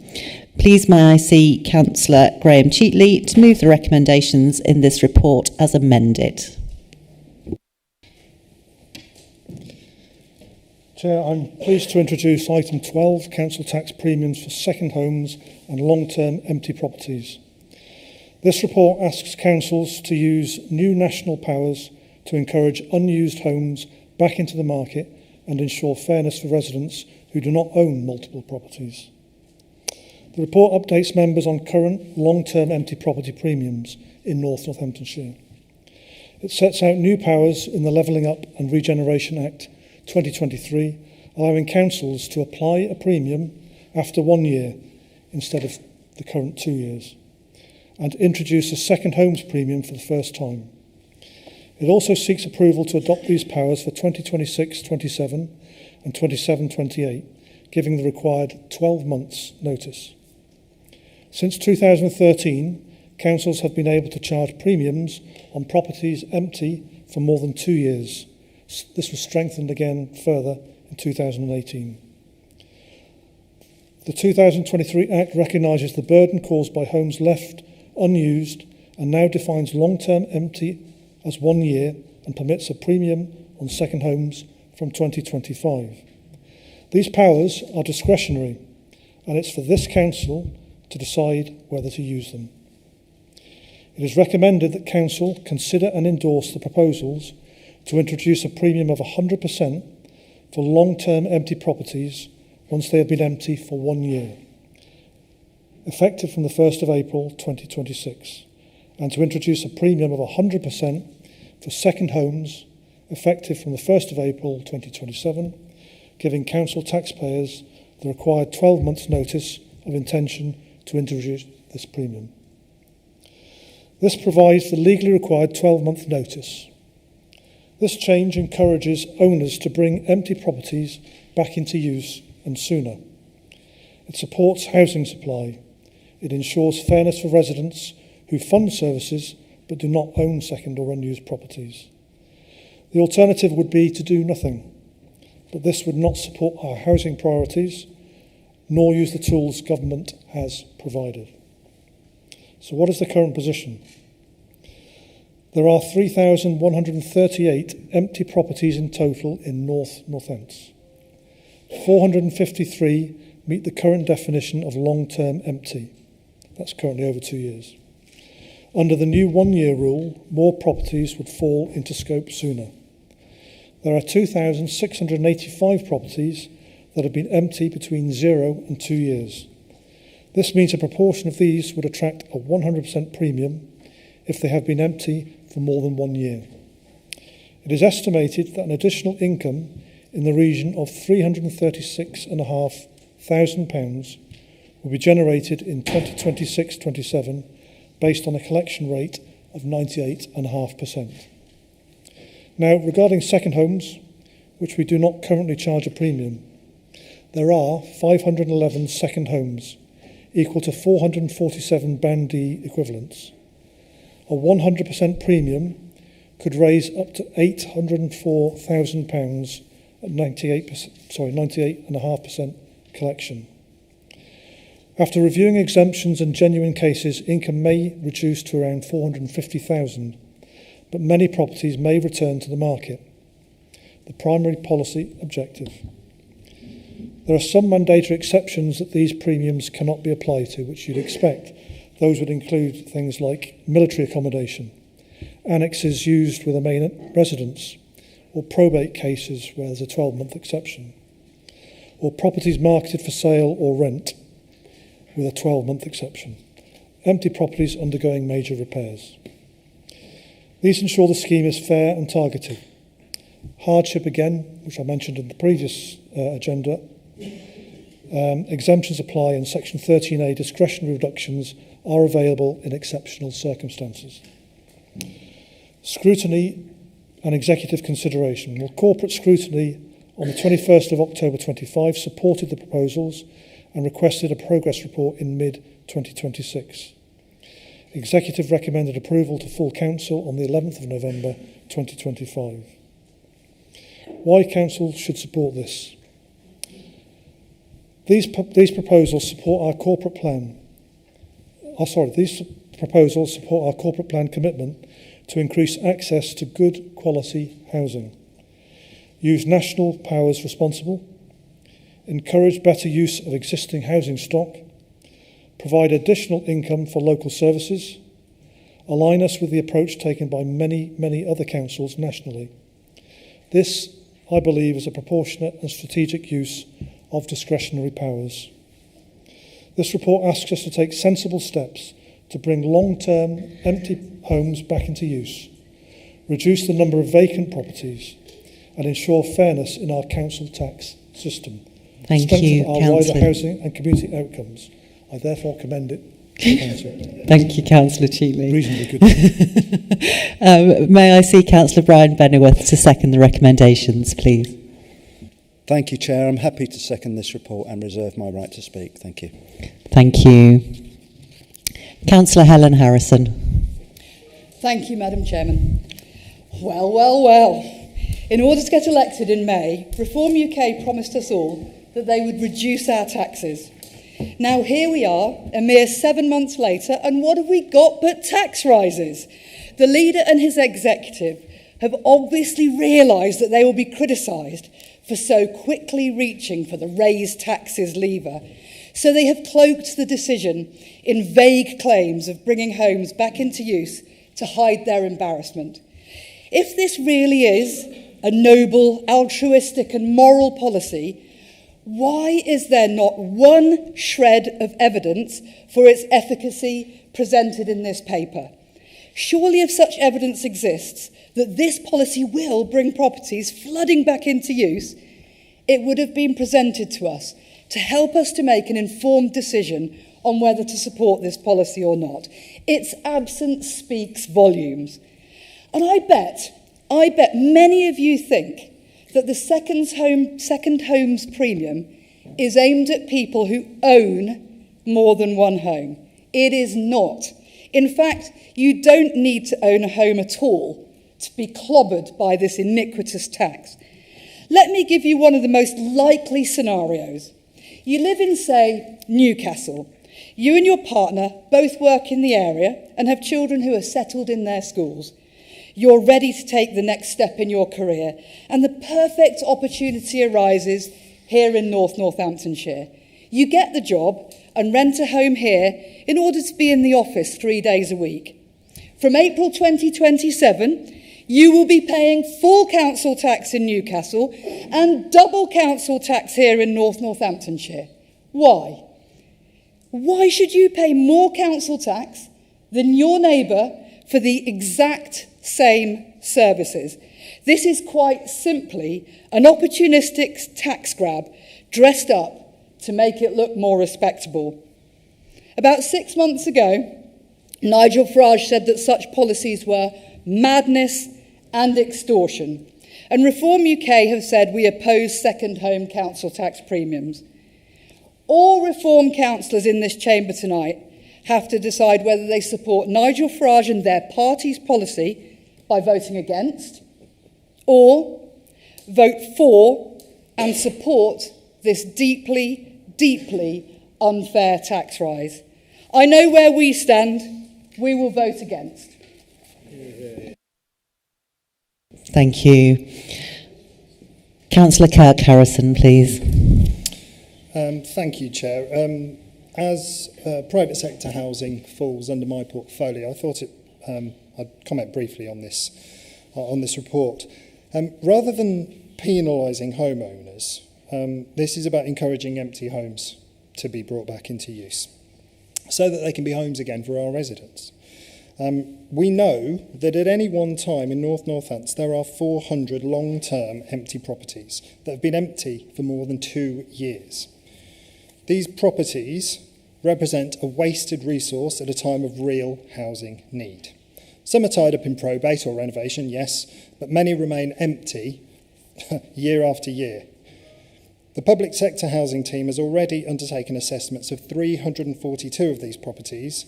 They have varying conditions, but many of these buildings are in need of significant repair. The premium, of course, is one tool for this, the stick, if you like, but there is also a carrot on the horizon. The public sector housing team will shortly be bringing forward an empty home strategy. The strategy will set out how the council will support owners, offer advice, consider grants or loans, and, where necessary, use enforcement powers to bring the worst properties back into use. If we're successful in returning even a proportion of these homes, we could increase housing supply for local families and strengthen our council tax base. I'm really looking forward to introduce this supporting scheme early in 2026. So, this proposal is not inequitous, it's practical, proportionate, and in the best interests of all of our residents. Thank you. Thank you. Councillor Geary, please. Thank you. These are called homes, and we have a problem in our area of lack of homes. I've seen the frustration of empty properties being left for years, crumbling, affecting the local community, how it looks, making people feel that the area is not being cared for, and these houses available to people who need them. Not only is it frustrating for the people living around those houses, looking at places decaying, it's also frustrating for people that could be living there. I don't necessarily feel comfortable about forcing people with second, third, fourth homes about having to take actions and thinking about how many homes they have, because they have money that they can choose to spend as they wish. However, I think there's a greater need here, and this should be the start of looking not only at the properties as relatively easy hits to bring back onto the market for people to live in, but also to look at the other people who get forgotten about. And I'd like to see this as part of a policy of looking at how we can all together get more properties available for everyone. Thank you. Councillor Doddridge, please. I'm hoping some of these questions might possibly get answered now if the info's to hand, and thankfully Nigel Farage isn't running the council and they have their own agency. Anyway, it says in 4.5, a second home is defined as a dwelling which is not a person's sole or main residence and is substantially unfurnished. What is the threshold for being defined as substantially unfurnished? Does this mean that unfurnished privately rented properties would be exempt from this premium? Again, please correct me if I've misunderstood this. Is the council looking for a clear separation between a second home and a second property by whether or not the owner is using it? And if working on that assumption that most rented properties are offered as unfurnished, is that giving landlords an option to achieve exemption from paying? I forgot to mention, we're in favour of this, by the way. 5.2 and 5.3, if I have this right, we have 0 to 2 years of empty properties. I've said that really wrong. Properties that have been empty between 0 and 2 years are 2,685, pending an update. Properties that have been empty longer, 3,138. With a total of 5,820 empty properties, if I've understood this properly anyway, that can be repurposed to house people on a waiting list. We had a waiting list of approximately 7,000 people before the proposed scrapping of Band E and a partial scrapping of Band D. So these properties, if we could get them back into use, would be a great help for tackling some of our homelessness issues and the waiting list. In 5.6, where is the data or register held for this information regarding second homes? And the last point I don't need to say. Again, I'll email this if needed, but hopefully you can answer some of this now. Thank you. Councillor Brackenbury, please. Well, thank you very much, Madam Chairman. And yes, I mean, here we are. It is disappointing that we are beginning to see taxation ramping up in Northamptonshire. It is a shame. But this report, the whole evidence base is very, very thin. First of all the figures, all the lovely income that you're considering getting from this, £804,000 for second homes, £336 for the increase from 2 years down to 1 year, is predicated on a 98.5% collection rate. How much work's been done to determine whether that 98.5% collection rate is in fact going to happen? How much work has been done to determine whether and how many empty properties will in fact be brought back into use? Has there been any work done on this? Have officers got an indication of how many of these homes will in fact be brought back into use, or is it simple guesswork? We do indeed have some housing, shortages and issues. But whether this is the way to resolve this, or even to address resolving this, I sincerely doubt. Councillor Harrison made a very good point. We want to encourage inward investment. We want to encourage people to move to Northamptonshire for employment, for jobs. Now, it might not be always convenient for somebody to just move lock, stock and barrel to Northamptonshire. They might want to sort of try the area out for a while and see. And this is a perfectly genuine, valid use of the second homes provision.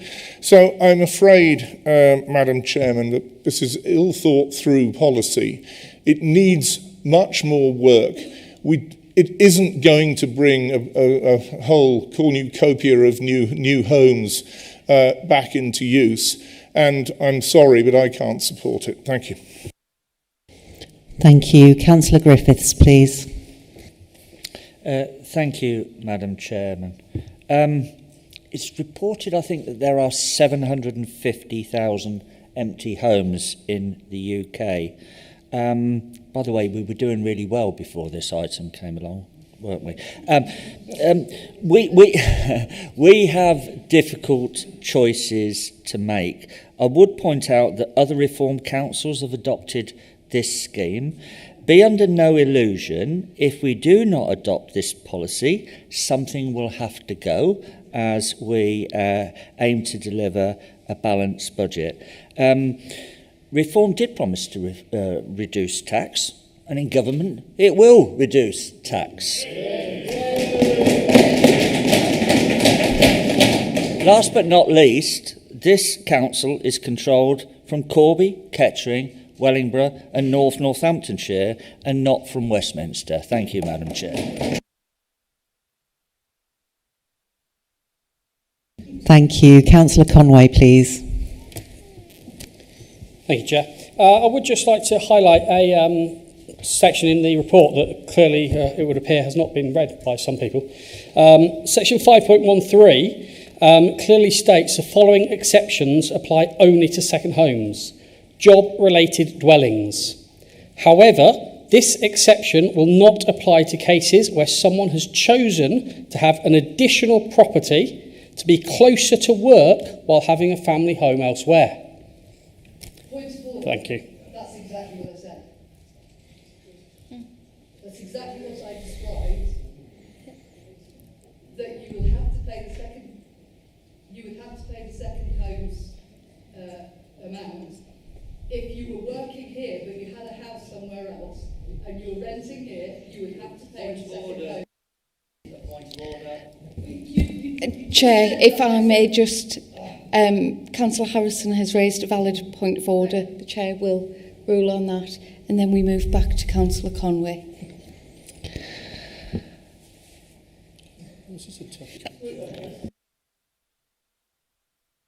Right. No, agreed.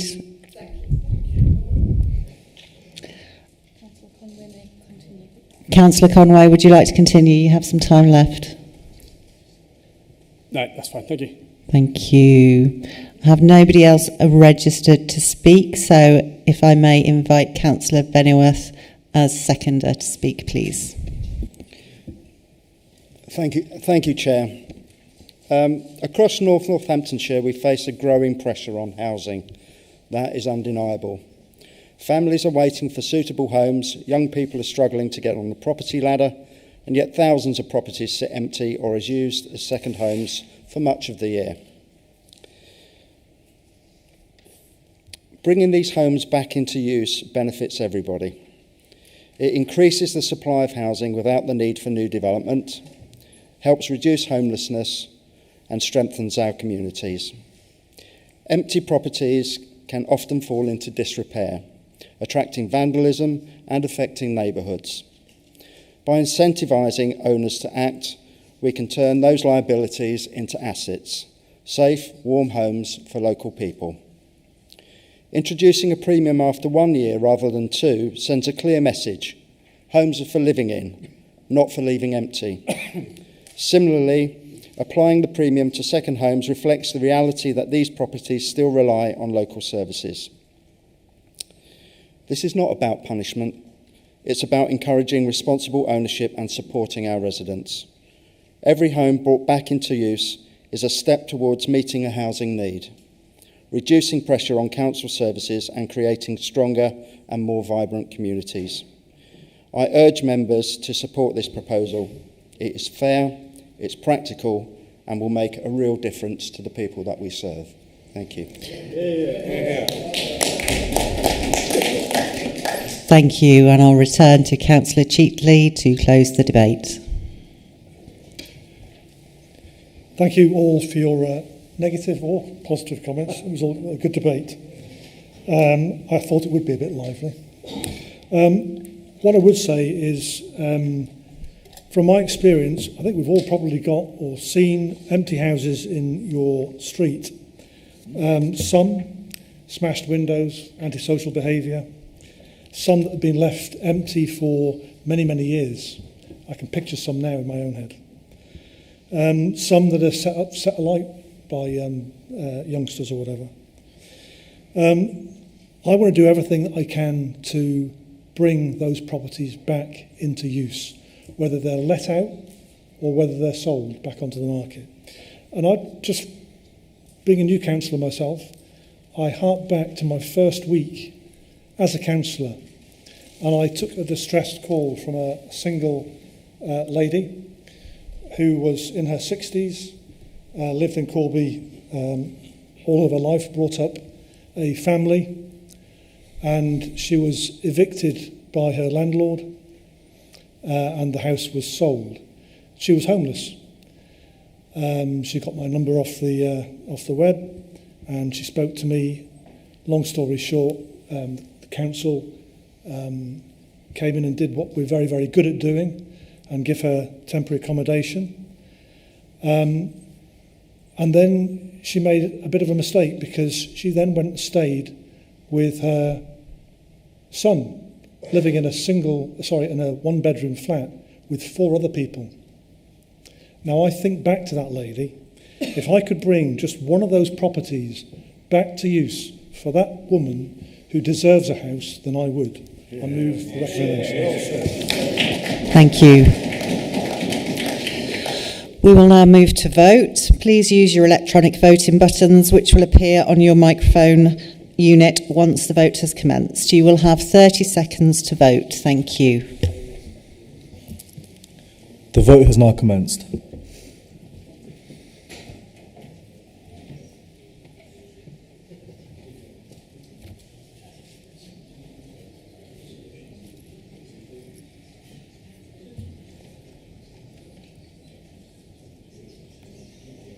There are 10 seconds remaining.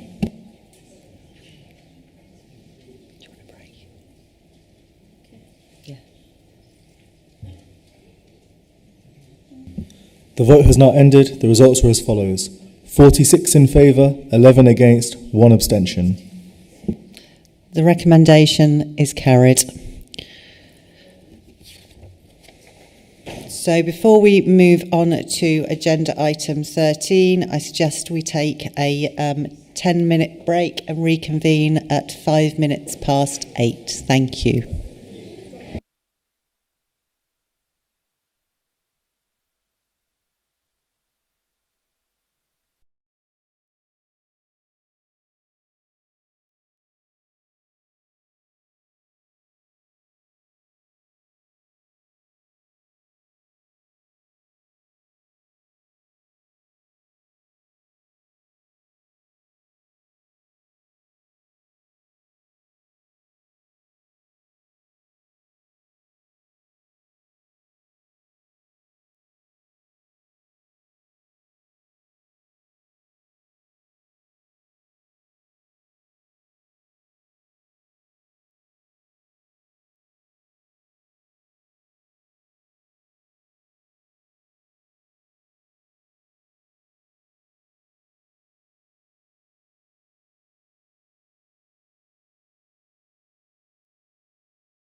Agenda item 13, Council Tax Base 2026-27.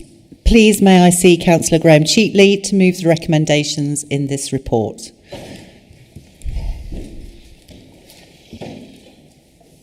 Chair, I'm pleased to introduce item 13, the Council Tax Base for 2026-27, which we are required to set each year under Section 33 of the Local Government Finance Act 1992 and the Local Authorities Calculation of Council Tax Base Regulations 2012.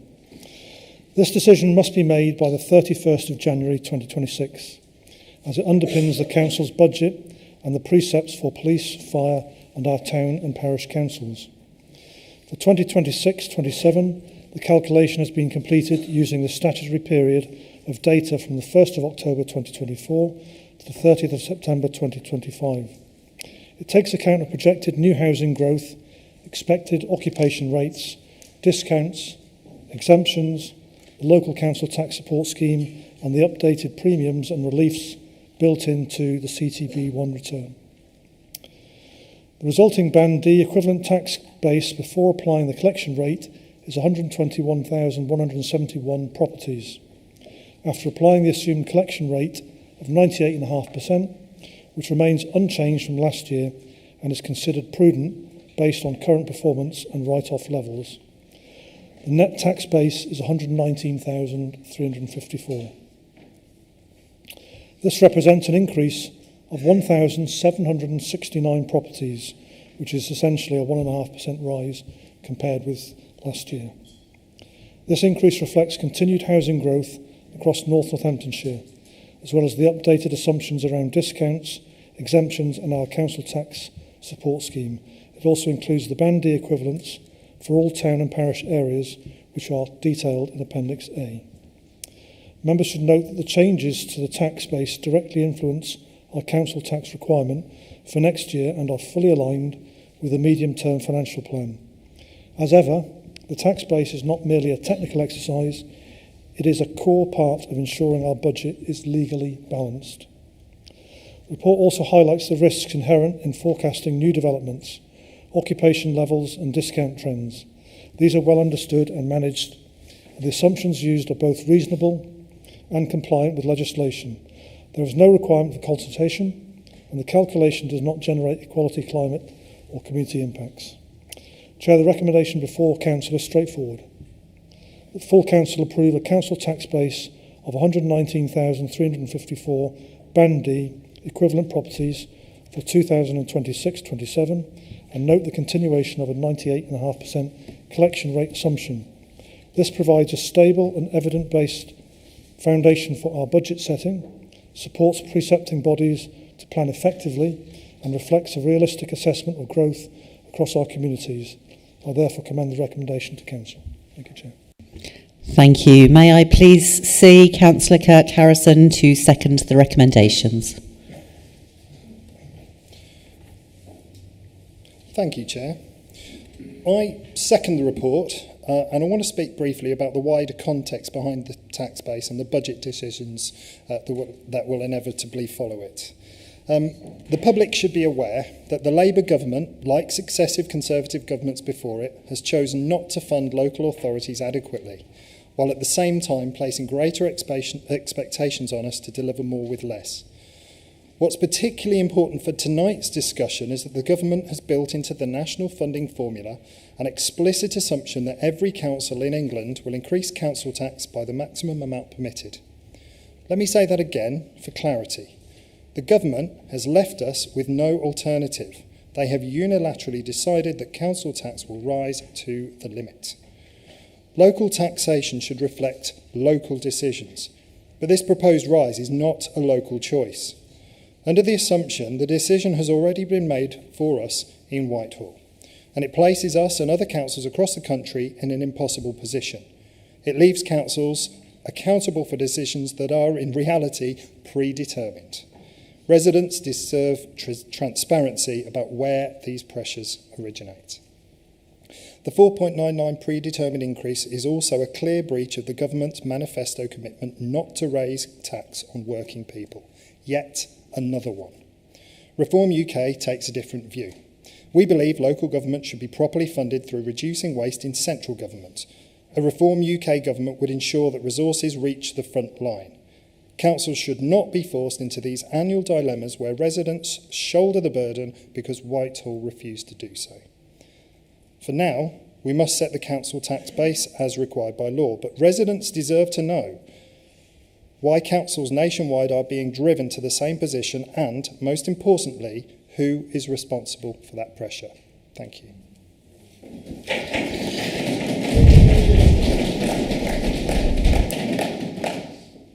Thank you.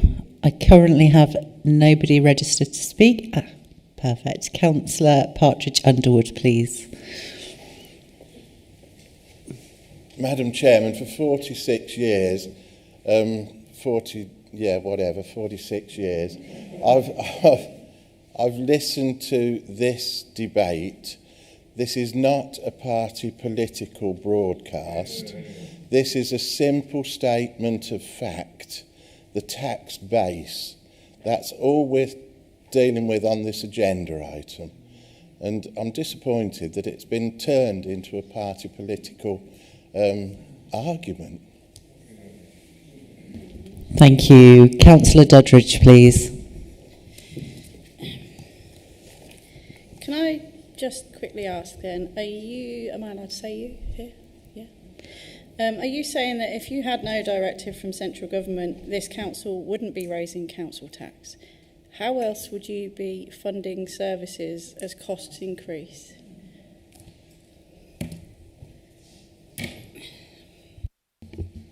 I have no councillors registered to speak, so I will return to the mover of the recommendations to close the debate. Councillor Cheatley. I've got nothing really more to add apart from just reiterating this is just about the council tax base. Thank you. Thank you. We will now move to vote. Please use your electronic voting buttons, which will appear on your microphone unit once the vote has commenced. You will have 30 seconds to vote. Thank you. The vote has now commenced.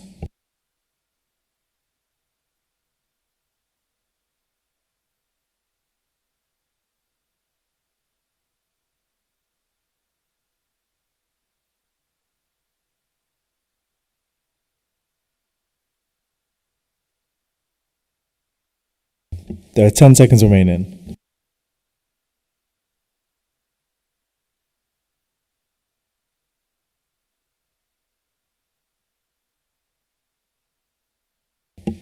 The vote has now ended. The results are as follows. 58 in favour, 0 against, 0 abstentions. The recommendation is carried. Agenda item 14, Community Governance Review 2025-26. Please may I see Councillor Martin Griffiths to move the recommendations in this report. Thank you, Madam Chair. I'm pleased to introduce this report on the Community Governance Review for Northamptonshire. This review is a statutory requirement and it provides us with an opportunity to ensure that our parish governance arrangements remain effective, convenient and reflective of the identities and interests of our local communities. The council tax, I've got council tax on my brain here tonight. What's happened? Hush my mouth. So the council has not previously undertaken a full review of parish arrangements since its formation in 2021. Given the significant growth and development across our area and the changes introduced by the Local Government Boundary Commission for England ahead of the May 2025 elections, don't get me started on those, now is the right time to take stock and consider whether an adjustments are needed. The terms of reference set out in Appendix A define the scope of this review, which will cover the whole district. This will allow feedback through a consultation on the parish boundaries, electoral arrangements and representation. The review will be inclusive, transparent and shaped by consultation with residents, parish councils and other stakeholders. The recommendations are set out in 3.1 of the report and I'm happy to move the recommendations as detailed. Thank you. Thank you. Please may I see Councillor Kirk Harrison to second the recommendations. Thank you, Chair. I second the report and reserve my right to speak. Many thanks. Thank you. Councillor Fairhall. Whilst I'm happy to support the motion or the recommendation, I do think potentially we've got an opportunity missed. Page 266.4.13, I think there was an opportunity to do more to link this with the hyperlocal devolution work. I note the reference to it, but I just think there could have been greater linkage between the two pieces of work and embedding the hyperlocal work within this community governance review. But that won't stop me supporting the motion, and hopefully we'll have a positive and productive and engaging community governance review with all our parish town councils and parish meetings. Thank you. Thank you. Councillor Howes. Yes, good evening, Chair. I want to begin by stating plainly that in my view, our parish and town councils support the need for a community governance review. I recognise the growth across Northamptonshire, the boundary anomalies that might have emerged, and the importance of ensuring governance arrangements remain fit for purpose. However, I have serious concerns with the terms of reference as drafted. First, the scope is far too broad. Only a small number of parishes expressed an interest, yet the terms of reference commit the council to reviewing all 106 parish areas. The risks causing disruption and uncertainty in communities where no issue exists and no change has been requested or likely to happen in the review. Secondly, the criteria for making changes are not clearly defined. Phrases such as where there might be a case for change are vague. Parishes need certainty about what evidence will be required and how proposals will be assessed. Otherwise, the process risks inconsistency and lack of transparency. Thirdly, the consultation arrangements rely heavily on digital engagement and optional drop-ins. For many rural and older communities, this approach risks leaving residents behind. If the whole area is in scope, then direct and guaranteed communications with affected residents should be a minimum expectation, not an optional extra. Fourth, the proposed 12-month timetable is unrealistic for a review of this scale. Rushing the process increases the risk of errors, weak consultations and recommendations that do not fully reflect community identity. Finally, the terms of reference do not give sufficient reassurance about the consequences of any changes, particularly around assets, precepts and representation, nor do they align with the wider work such as the hyper-devolution, which would also shape local governance. To be clear, I support the review, but not these terms of reference. Parish and town councils are simply asking for clearer criteria, stronger safeguards, better consultation and a realistic time frame. I want a review that is done properly and with communities, not a rushed process where uncertainty does more harm than good. So for this reason, I shall be voting against this. Thank you very much, Chair. Thank you. Councillor Humberstone, please. Thank you, Chair.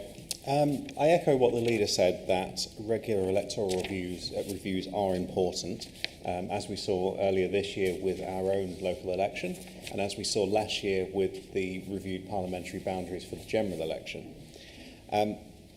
As such, it's sensible to review these arrangements for the parish councils and for town councils. However, I echo what Councillor Howes said, that I have concerns with the current terms of reference that are put before us.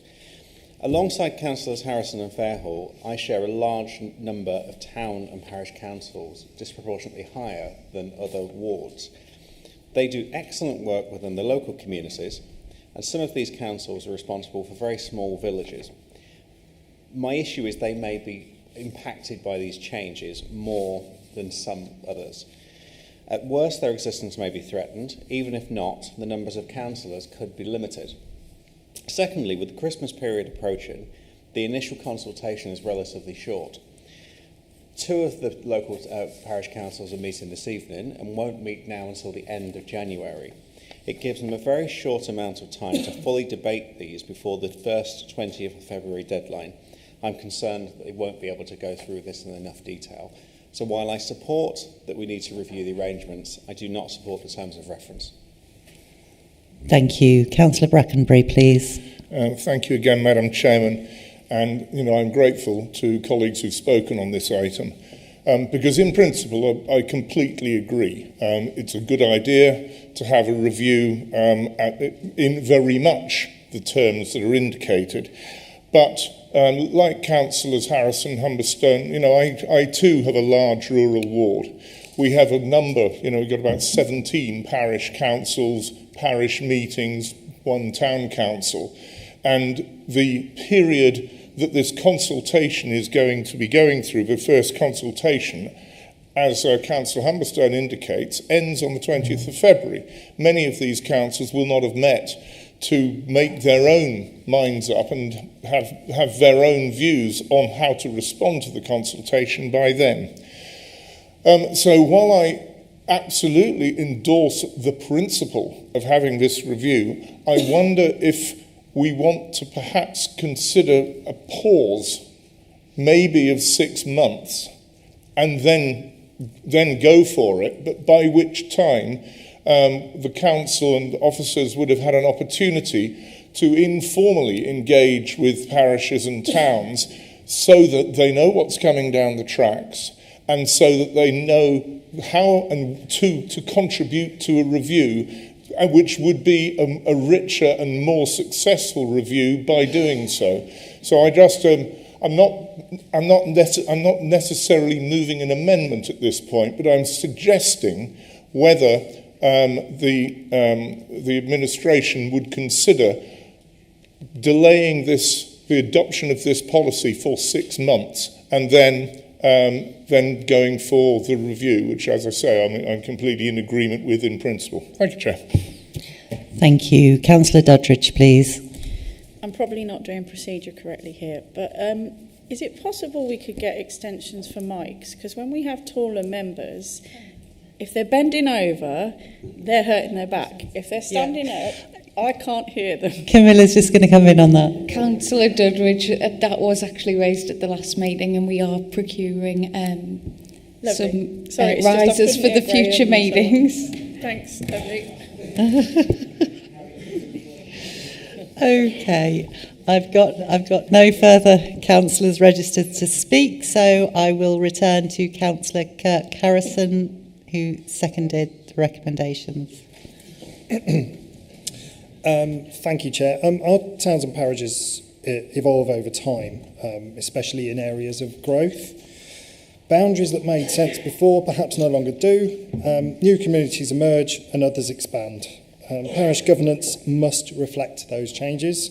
Agreeing the terms of reference allows us to begin the consultation process. There are no predetermined outcomes. Every parish council, community group and resident will have the chance to contribute, and any future recommendations will come back to full council for final approval.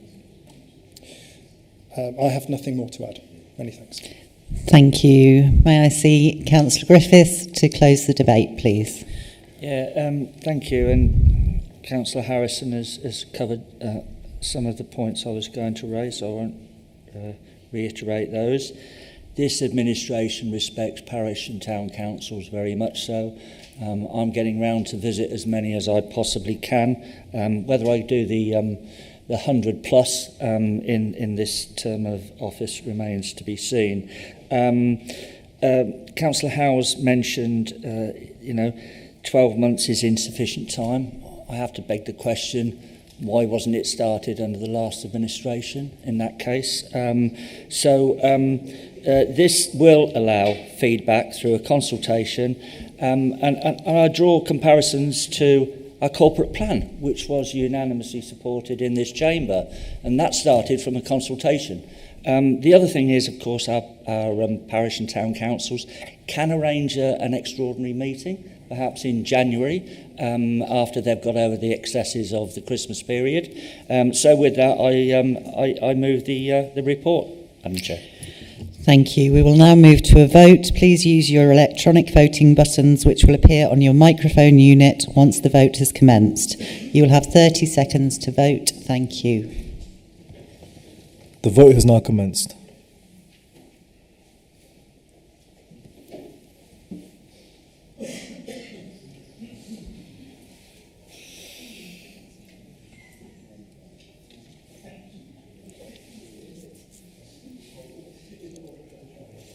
There are 10 seconds remaining. The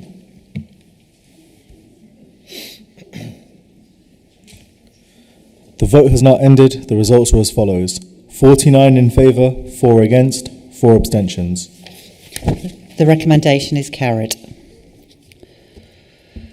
Agenda item 15, motions on notice. Thank you, councillors. We have 3 motions on notice for consideration at this meeting as printed on your agenda papers. Please note that I expect all contributions to be concise and please respect the time limits that apply. I will hand over to the monitoring officer who will set out the procedures. Thank you. Thank you, councillors. I think we've already covered this, but just for clarity, the mover of the motion has 5 minutes and all of the contributions are a maximum of 3 minutes. The chair will call each councillor in order as usual, and should there be any amendments put forward to the motion before us today, it must be relevant to the motion and shall be to either leave out words, to leave out words and add others, and to insert and add words. Any such amendment must not have the effect of negating the motion before council, such as changing the words council will to the council will not. Councillors, I hope that you're all comfortable with procedurals in respect of motions, and I'll hand back to the chair. Thank you. Please may I see Councillor David Baker to move the motion for motion 1, please. Thank you, Chair. The motion in front of councillors this evening on pavement parking is largely the same motion that was tabled to the last full council meeting, and so I won't repeat the background to it, and I'll try and be relatively brief. It is getting late after all. There are a few changes to the text that I will just mention.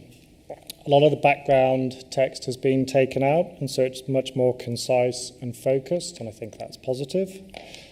There is a new operative paragraph referencing writing to the LGA, and which seemed pertinent given that the subject matter is apparently on their agenda too. And the last operative paragraph is now the corresponding paragraph taken from the amending motion to last full council.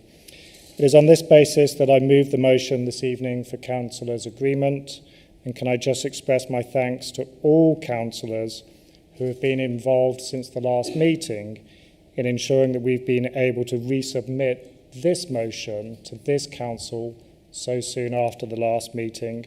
That's got to be positive for this council and positive for our working relationships going ahead. Thank you, Chair. Thank you. Please may I see Councillor Kelly Duddridge to second the motion. Thank you. Can I reserve my right to speak? Of course, thank you. Councillor McGiffin. Thank you, Chair, and thank you, Councillor Baker, for revisiting this. We have discussed many times since the last council meeting that we're in broad agreement with this. I'd like to share with the Chamber that through my work with England's Economic Heartland, I've made contact with a number of other councils who already operate a scheme very similar to this, other councils who are trialling schemes similar to this, and indeed other members of that body who are interested in the outcome of conversations that we are beginning to have around this. So there is work underway. We are absolutely, in fact, I think I can say completely in agreement with the principles of this. That being so, we offer the opportunity to vote immediately, Madam Speaker. So what that is he's just asked that the vote now be taken, but you will need a seconder. It's whether you think it's been sufficiently debated. I'll just put that. My God.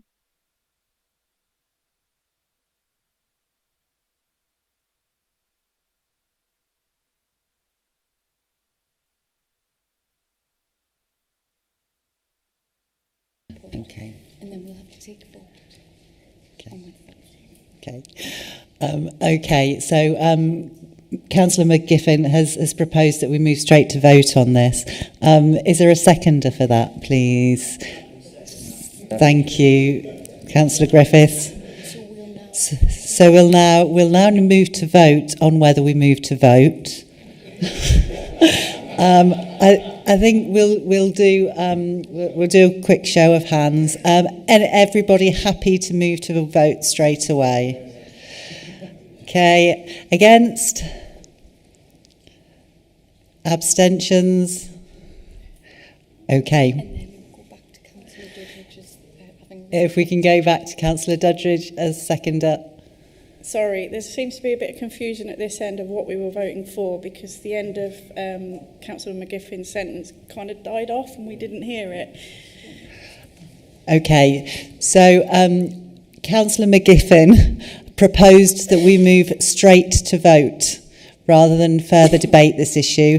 Councillor Martin Griffith seconded that proposal. So we've just voted to move straight to vote rather than debate further. But you have reserved your right to speak, so come back to you, Councillor Duddridge. I don't really need to speak. Happy with that. So okay. Great. Thank you. And Councillor Baker to close the debate, please. Thank you, Chair, and I can close the debate. Thank you. We will now move to vote. Please use your electronic voting buttons, which will appear on your microphone unit once the vote has commenced. You will have 30 seconds to vote. Thank you. The vote has now commenced.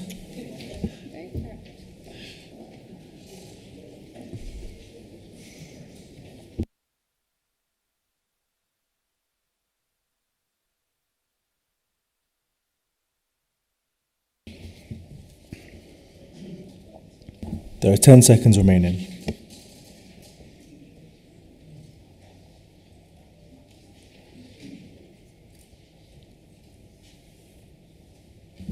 The vote has now ended. The results are as follows: 56 in favour, 0 abstentions, 0 against.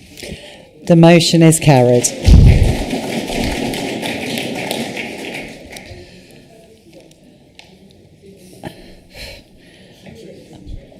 Motion 2. May I see Councillor Ben Williams to move the motion? Thank you, Chair, and thank you very much to Councillor Wright for working with me on this one. I think we've done a good bit of work, and thank you very much to the Speaker, David Wilmot. I'm not sure I'll be able to trump his comments at the start, but I'll give it a go. Hamwood Park is one of the nation's largest planned garden communities, with 5,500 homes approved and more than 1,700 families already living there.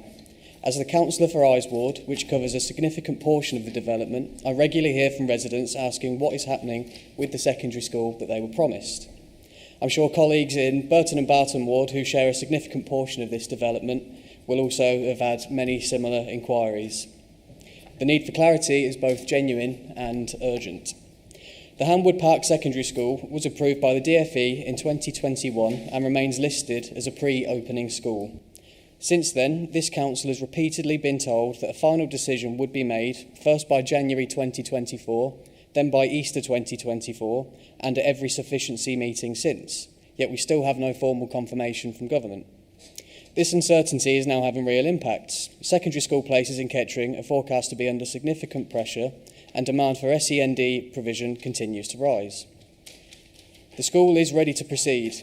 Once the DfE gives the approval, the scheme can move forward to planning without delay. A further risk lies within our housing supply. Hamwood Park is central to maintaining our robust 5-year land housing supply. Any prolonged delay to the secondary school risks weakening buyer confidence, slowing delivery across the development and creating wider planning risks for every ward across Northamptonshire. Many existing families bought their homes on the understanding that a secondary school would be part of their community. Continued delay undermines both trust and the coherence of the development. The children growing up in Hamwood Park cannot wait indefinitely, and this council cannot plan effectively while we remain in limbo. The delay risks community confidence, school sufficiency planning, and the successful delivery of one of the region's most important housing projects. This issue is not political. It's about fairness, sound planning, and supporting our sustainable communities. I'm grateful for the cross-party recognition of the importance of this motion, and for these reasons, the motion asks the leader to write to the Secretary of State and the MP for Kettering to seek the clarity as set out in the motion. Thank you very much. Thank you. May I please see Councillor Elizabeth Wright to second the motion? So I'm pleased to second the motion and I reserve the right to speak. Thank you. Does any councillor wish to speak on the motion? Councillor Gibbs. Thank you, Chair, and thank you, Councillors Williams and Wright, for this motion. Also, a special thank you to Mr. Wilmot up in the public gallery tonight for doing a fantastic speech at the start of this session of Council. One of the very first emails I received after being elected 9 months ago was from a Hanwood Park parent asking when is the school coming, and to that day, still can't give them a clear answer. I fully acknowledge and thank the officers, the executive and the developers for the huge amount of work they have done in the background to try and get this project over the line, but we are now at a point where background work has been bottlenecked by central government. As Councillor Williams and Mr. Wilmot have correctly pointed out, the community is growing fast, the need is urgent, and the uncertainty is damaging confidence and our ability to plan.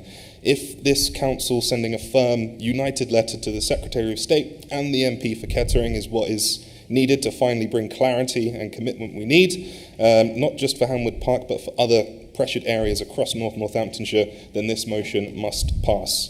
This is a cross-party issue about giving our children the school places they deserve without further delay. So I'll be voting in favour of this, and I urge everyone else to do the same. Thank you.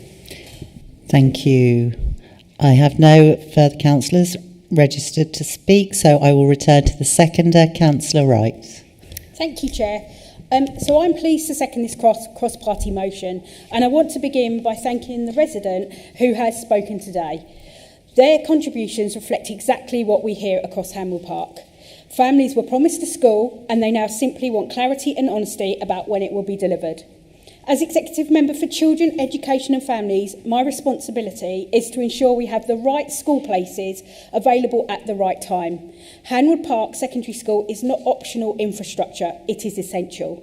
Without it, pressure on existing secondary schools will continue to grow, placing strain on staff, pupils and families across the area. This school is ready to progress. The site is serviced and reserved, planning work is nearing completion, developer contributions are secured, and the proposals include dedicated SEND provision to meet the needs of children who require additional support. From the Council's perspective, all the groundwork is in place. What is missing is a decision from the Department of Education. We have been communicating with the DfE for several years, but still no decision has been forthcoming about the funding of the school. And this brings me to recent comments made by Rosie Wrighting MP, who has stated publicly that she is working tirelessly to secure the school. I welcome any support from our MPs. They have an important role to play, but residents deserve more than reassuring language. They deserve clarity. If progress is being made, then it should be confirmed properly. A school either has a timetable or it does not. Families deserve to know whether the Department for Education is moving this forward or whether it remains on hold. Radio interviews published on social media are no substitute for concrete information. This situation is not unique to Hanwell Park. Across Northamptonshire, we are experiencing similar challenges for schools that we have signed off to build.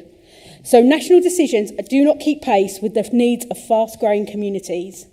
As a council, we cannot plan responsibly without reliable, timely commitments from government departments. This motion is about giving families the certainty they were promised and ensuring that our children, including those with additional needs, can access high-quality education close to home. For these reasons, I'm proud to second the motion with Councillor Williams, and I urge colleagues to support it so we can speak with one voice in calling for the clear decisions residents have waited long enough to receive. Thank you, Chair.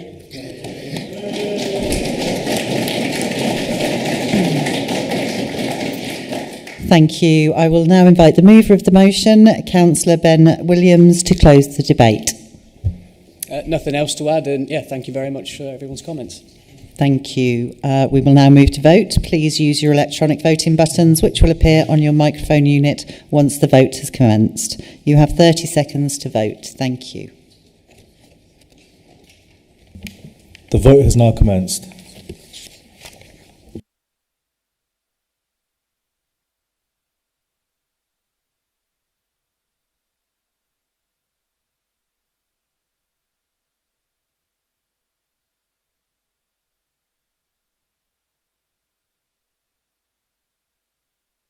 There are 10 seconds remaining.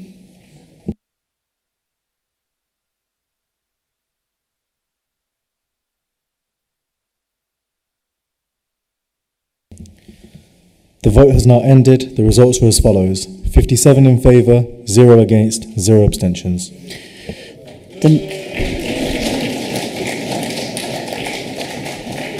The motion is carried. Okay, motion number 3. Please may I see Councillor Simon Fairhall to move the motion. This motion is about joining the campaign against withdrawing Sport England's statutory consultee status around the development of playing fields. I actually wish that they had a greater responsibility linked with the protection of wider green spaces, recreational land, parks and open spaces, but sadly not. The Sport and Recreation Alliance, whose Protect Where We Play campaign I'm asking for support for, have research which has identified that playing fields and pitches deliver at least $2 billion in improved well-being every year and help 4 million people to be active, including 1 million children. This research relates to organised, mostly team sport, but I would ask you to also think about the playing fields in your areas and think about the wider use of them by all sections of the community for physical activity, leisure and recreational purposes, the activity that isn't covered by this research. What might the numbers be if this activity was included? Sport England has consistently deals with over 1,000 planning applications a year. In 23-24, 94% affecting playing fields resulted in improved or safeguarded sports provision. In 60% of the cases where they originally objected to an application, further negotiations led to development being approved with improved or safeguarded sports provision. Of the 145 applications where Sport England maintained its objection, 55% were either withdrawn by the applicants or refused planning permission. If anyone is worried about the impact upon planning services, Sport England does not slow the planning process down. On average, Sport England responds to over 98% of applications within the 21-day consultation period. Sport England doesn't object to planning applications unnecessarily. In 70% of cases, Sport England doesn't object, and in 2/3 of cases where it initially objects, further negotiations have led to developments being approved with improved or safeguarded sports facilities. Finally, this motion is about the statutory role for Sport England. They also have a non-statutory role linked with the loss or creation of sports facilities of all types and the creation of opportunities for sport and assessment of need, playing pit strategies and built facility strategies, of which Northants has both. My additional fear, the fear related to the provision of any and all non-statutory services, is that the removal of the statutory role will put at risk this wider support for planning that Sport England can provide to support developers, local authorities and others to enhance plans for the benefit of our communities. Benefits to people's physical and mental well-being, and wider social and community benefits from protecting playing fields, used for participating in competitive team sports, having a kickabout, jogging around a playing field or walking the dog, all being the venue for annual fetes, fairs and festivals, weekly park runs, active family fun days and so much more. I hope the Council will support the motion. Thank you. Thank you. Please may I see Councillor Brian Bennyworth to second the motion. Thank you, Chair. I second this motion and reserve my right to speak. Thank you. Councillor Howes. Thank you, Chair. I'm speaking today firmly in support of this motion, opposing the government's proposal to remove Sport England as a statutory consultee in the planning process. I believe that for the 370,000 people we represent, our playing fields are a non-negotiable community asset. Like I'm sure many in the Chamber did, I spent countless hours as a child in playing fields. These spaces are more than just grass. They are where we learn to socialise, where we stay active and where communities are formed. They are absolutely essential for all of us. Removing Sport England's statutory status is, in my opinion, to remove a crucial safeguard. It is a vital layer of independent, expert protection that currently stops developers from building over pitches and green spaces. I, as the motion identifies, am deeply concerned this loss of status would have detrimental knock-on impacts, making it significantly harder to secure and protect all high-quality, accessible sports facilities in our towns and villages. Sacrificing our community pitches is short-sighted. It will inevitably harm public health, overburden existing facilities and erode community well-being. We must protect our community's health and well-being infrastructure. I hope everyone supports the motion this evening. Thank you. Councillor Williams. Thank you, Chair. As a member of the Northants Planning Committee, I do fully agree that the planning system is in dire need of an overhaul. That being said, I do not believe that removing consultees from the process is a helpful or a democratic way of improving the system. The planning decision process is based on a scale of balance between legal, material planning considerations. These considerations are gathered from evidence from members of the public evidence from members of the public and statutory consultee comments in line with the National Planning Policy Framework and our local plan. I and other planning committee members rely on these consultee comments to inform how we interpret that scale of balance. If the government removes Sports England as a statutory consultee, I, along with all planning committee members across the country, will lose a vital piece of evidence in our decision-making process that will likely be harmful to hundreds, if not thousands, of open spaces across the country. I will be voting for this motion as I strongly believe that we will always need someone standing up for our open spaces. Thank you. Thank you. Councillor Baker, please. Thank you, Chair, and thank you to Councillors Fairhall and Bennyworth for presenting this cross-party motion and for bringing this matter to our attention. Based on the information just provided by Councillor Fairhall, I must admit to being puzzled at this proposal to remove Sport England as a statutory consultee, because it isn't entirely clear to me what is the downside of keeping them on. And especially given that their role is to transform lives and communities through sport and physical activity, and which in many communities requires the availability of and access to playing fields. At a time when this country faces a perfect storm of health, social and economic problems, it's essential that any responses to these challenges isn't hindered by short-term decision-making that would potentially have detrimental knock-on consequences for the health of our residents. For these reasons, I will be responding to the consultation to object to the removal of Sport England.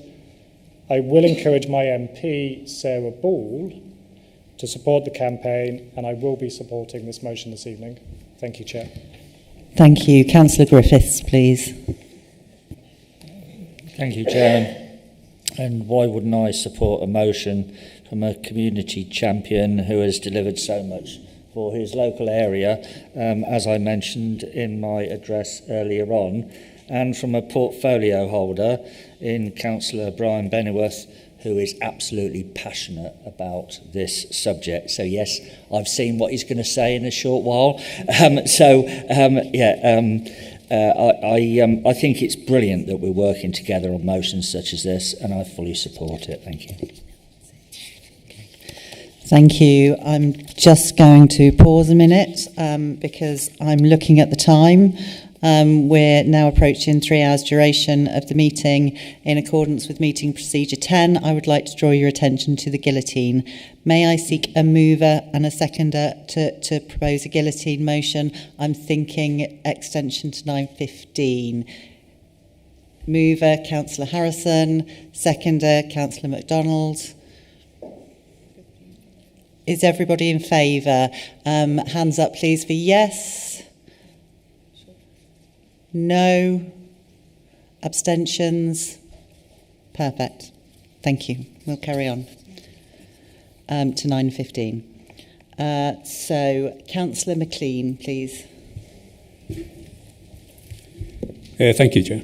I support this motion based on the fact that I'm of an age when I've seen sports facilities removed over the years and either sold away or given away.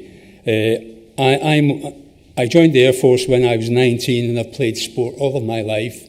My children played sport, my grandchildren played sport, and sport is the way to keep people fit, healthy, and look after their mental well-being. If we tend to take Sport England out of the equation, then we may be subject to loss of sport and sports fields. And I think this is a bad move. And so certainly I will support the motion. Thank you very much. Thank you. Councillor Geary, please.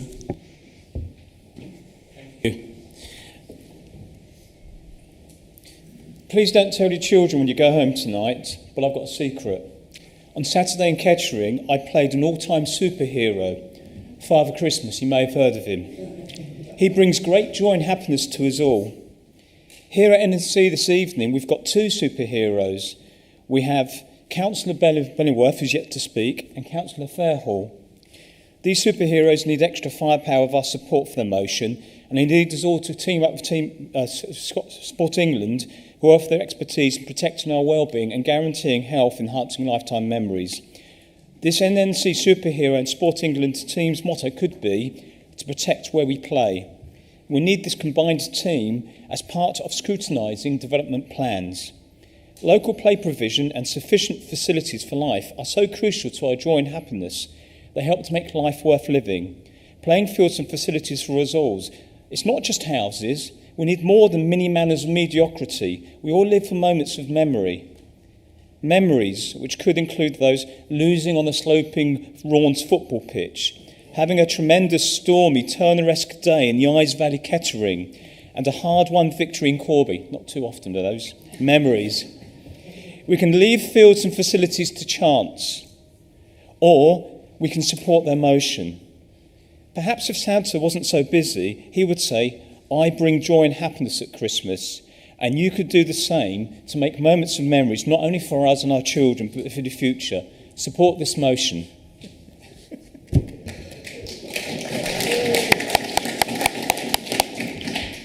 Thank you. Councillor Doddridge.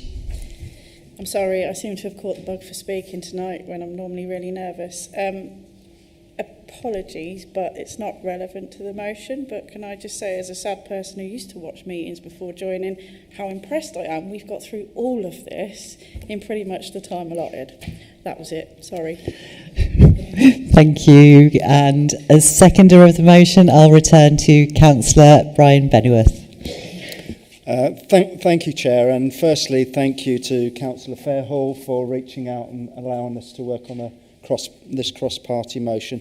Thank you, all the councillors, for your contributions, and particularly Councillor Geary.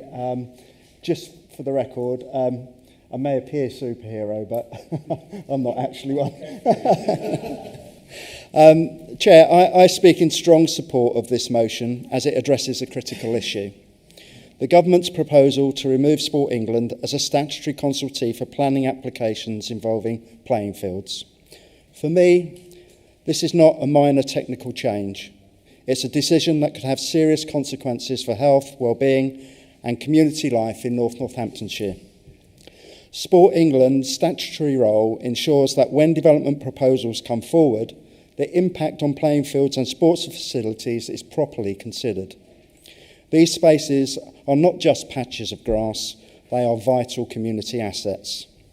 They are where children learn teamwork, where families come together, and where we tackle the growing challenges of obesity, mental health and social isolation. With some local context, Northamptonshire has around 370,000 residents, and our population is growing faster than the national average. We've talked about Hanwood Park, who is delivering 5,500 new homes, with thousands more across the county. More homes means more demand for places to play, not fewer. Our own resident satisfaction survey showed that health and well-being is a top priority for our local people. Removing Sport England from the planning process would make it harder to protect these spaces and secure new ones. It would undermine our ability to deliver the commitments in our corporate plan, our commitments to healthier communities, active lifestyles and reducing health inequalities. We welcome housing growth, but growth must be balanced. If we lose these safeguards, we risk creating communities where the facilities need to thrive. That's why this motion matters. By supporting the Sport and Recreation Alliance Protect Where We Play campaign, by contributing to the government's consultation, and by urging our MPs to do the same, we send a clear message. Northamptonshire values its playing fields, its pitches, and its people. Thank you.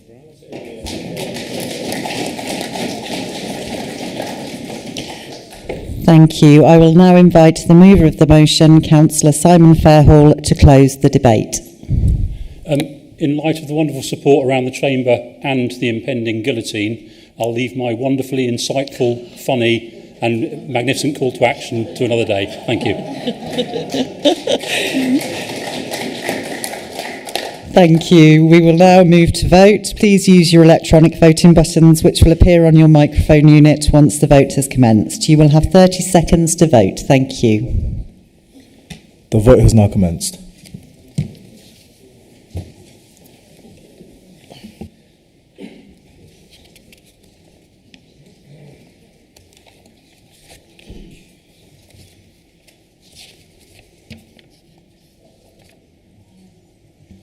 There are 10 seconds remaining.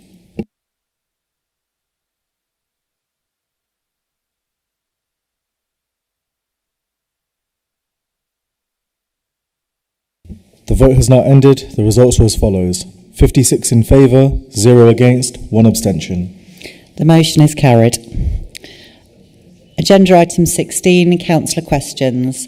Thank you. We will now move on to questions submitted by councillors. 4 questions have been submitted to this meeting. Questions and answers have been circulated and will be taken as read.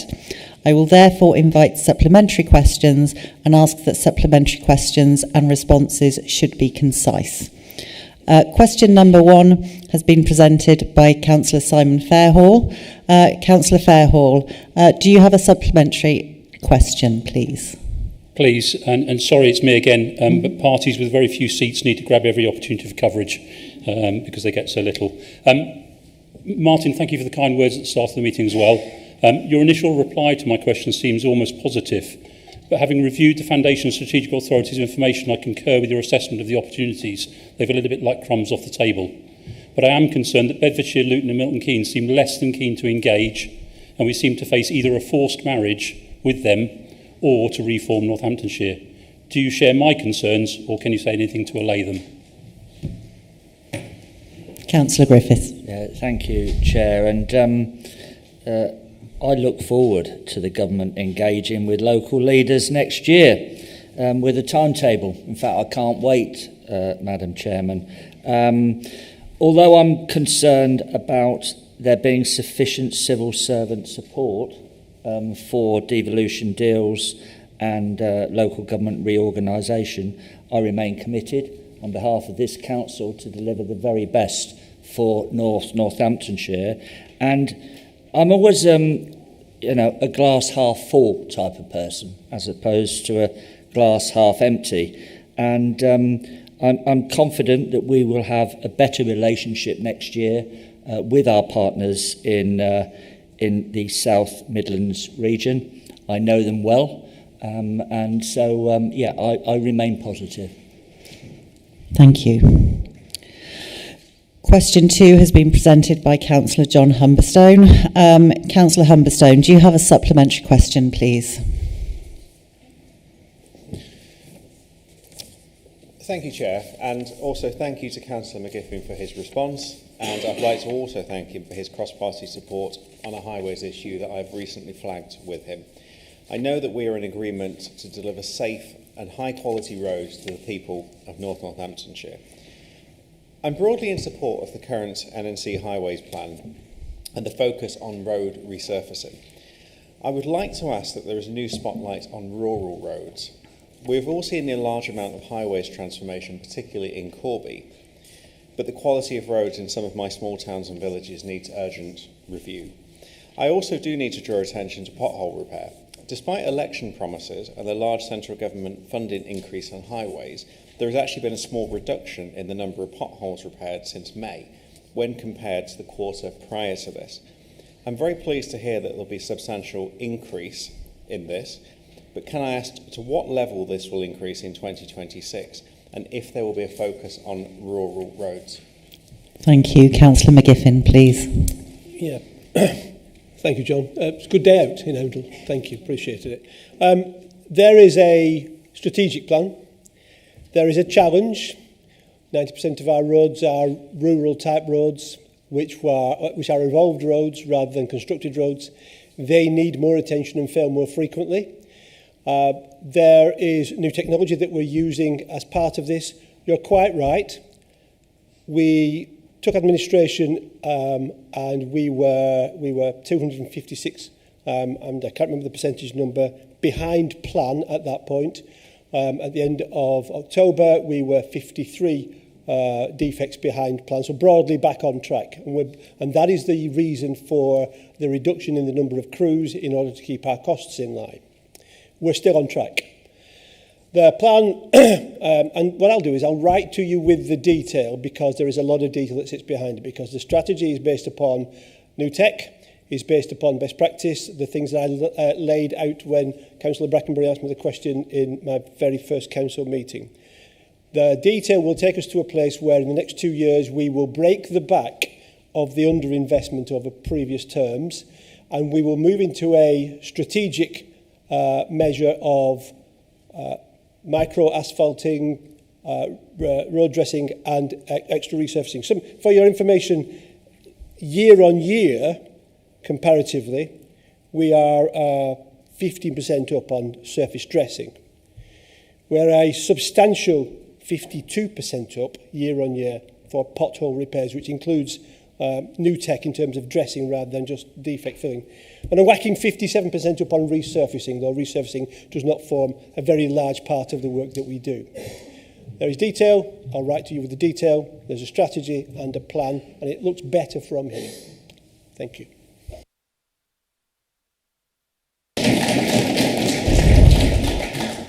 Just one point of order before we move on.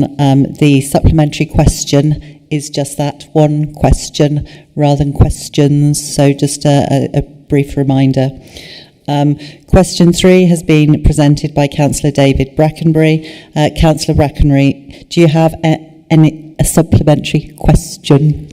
Yes, Madam Chair, I had a supplementary question. But thank you very much, Councillor O'Hara, for your detailed response. And I agree with you that the Joint Core strategy in principle is working well. Nevertheless, it has been observed that a local plan that is over 5 years old is considered to be out of date. My question, Madam Chair, is this.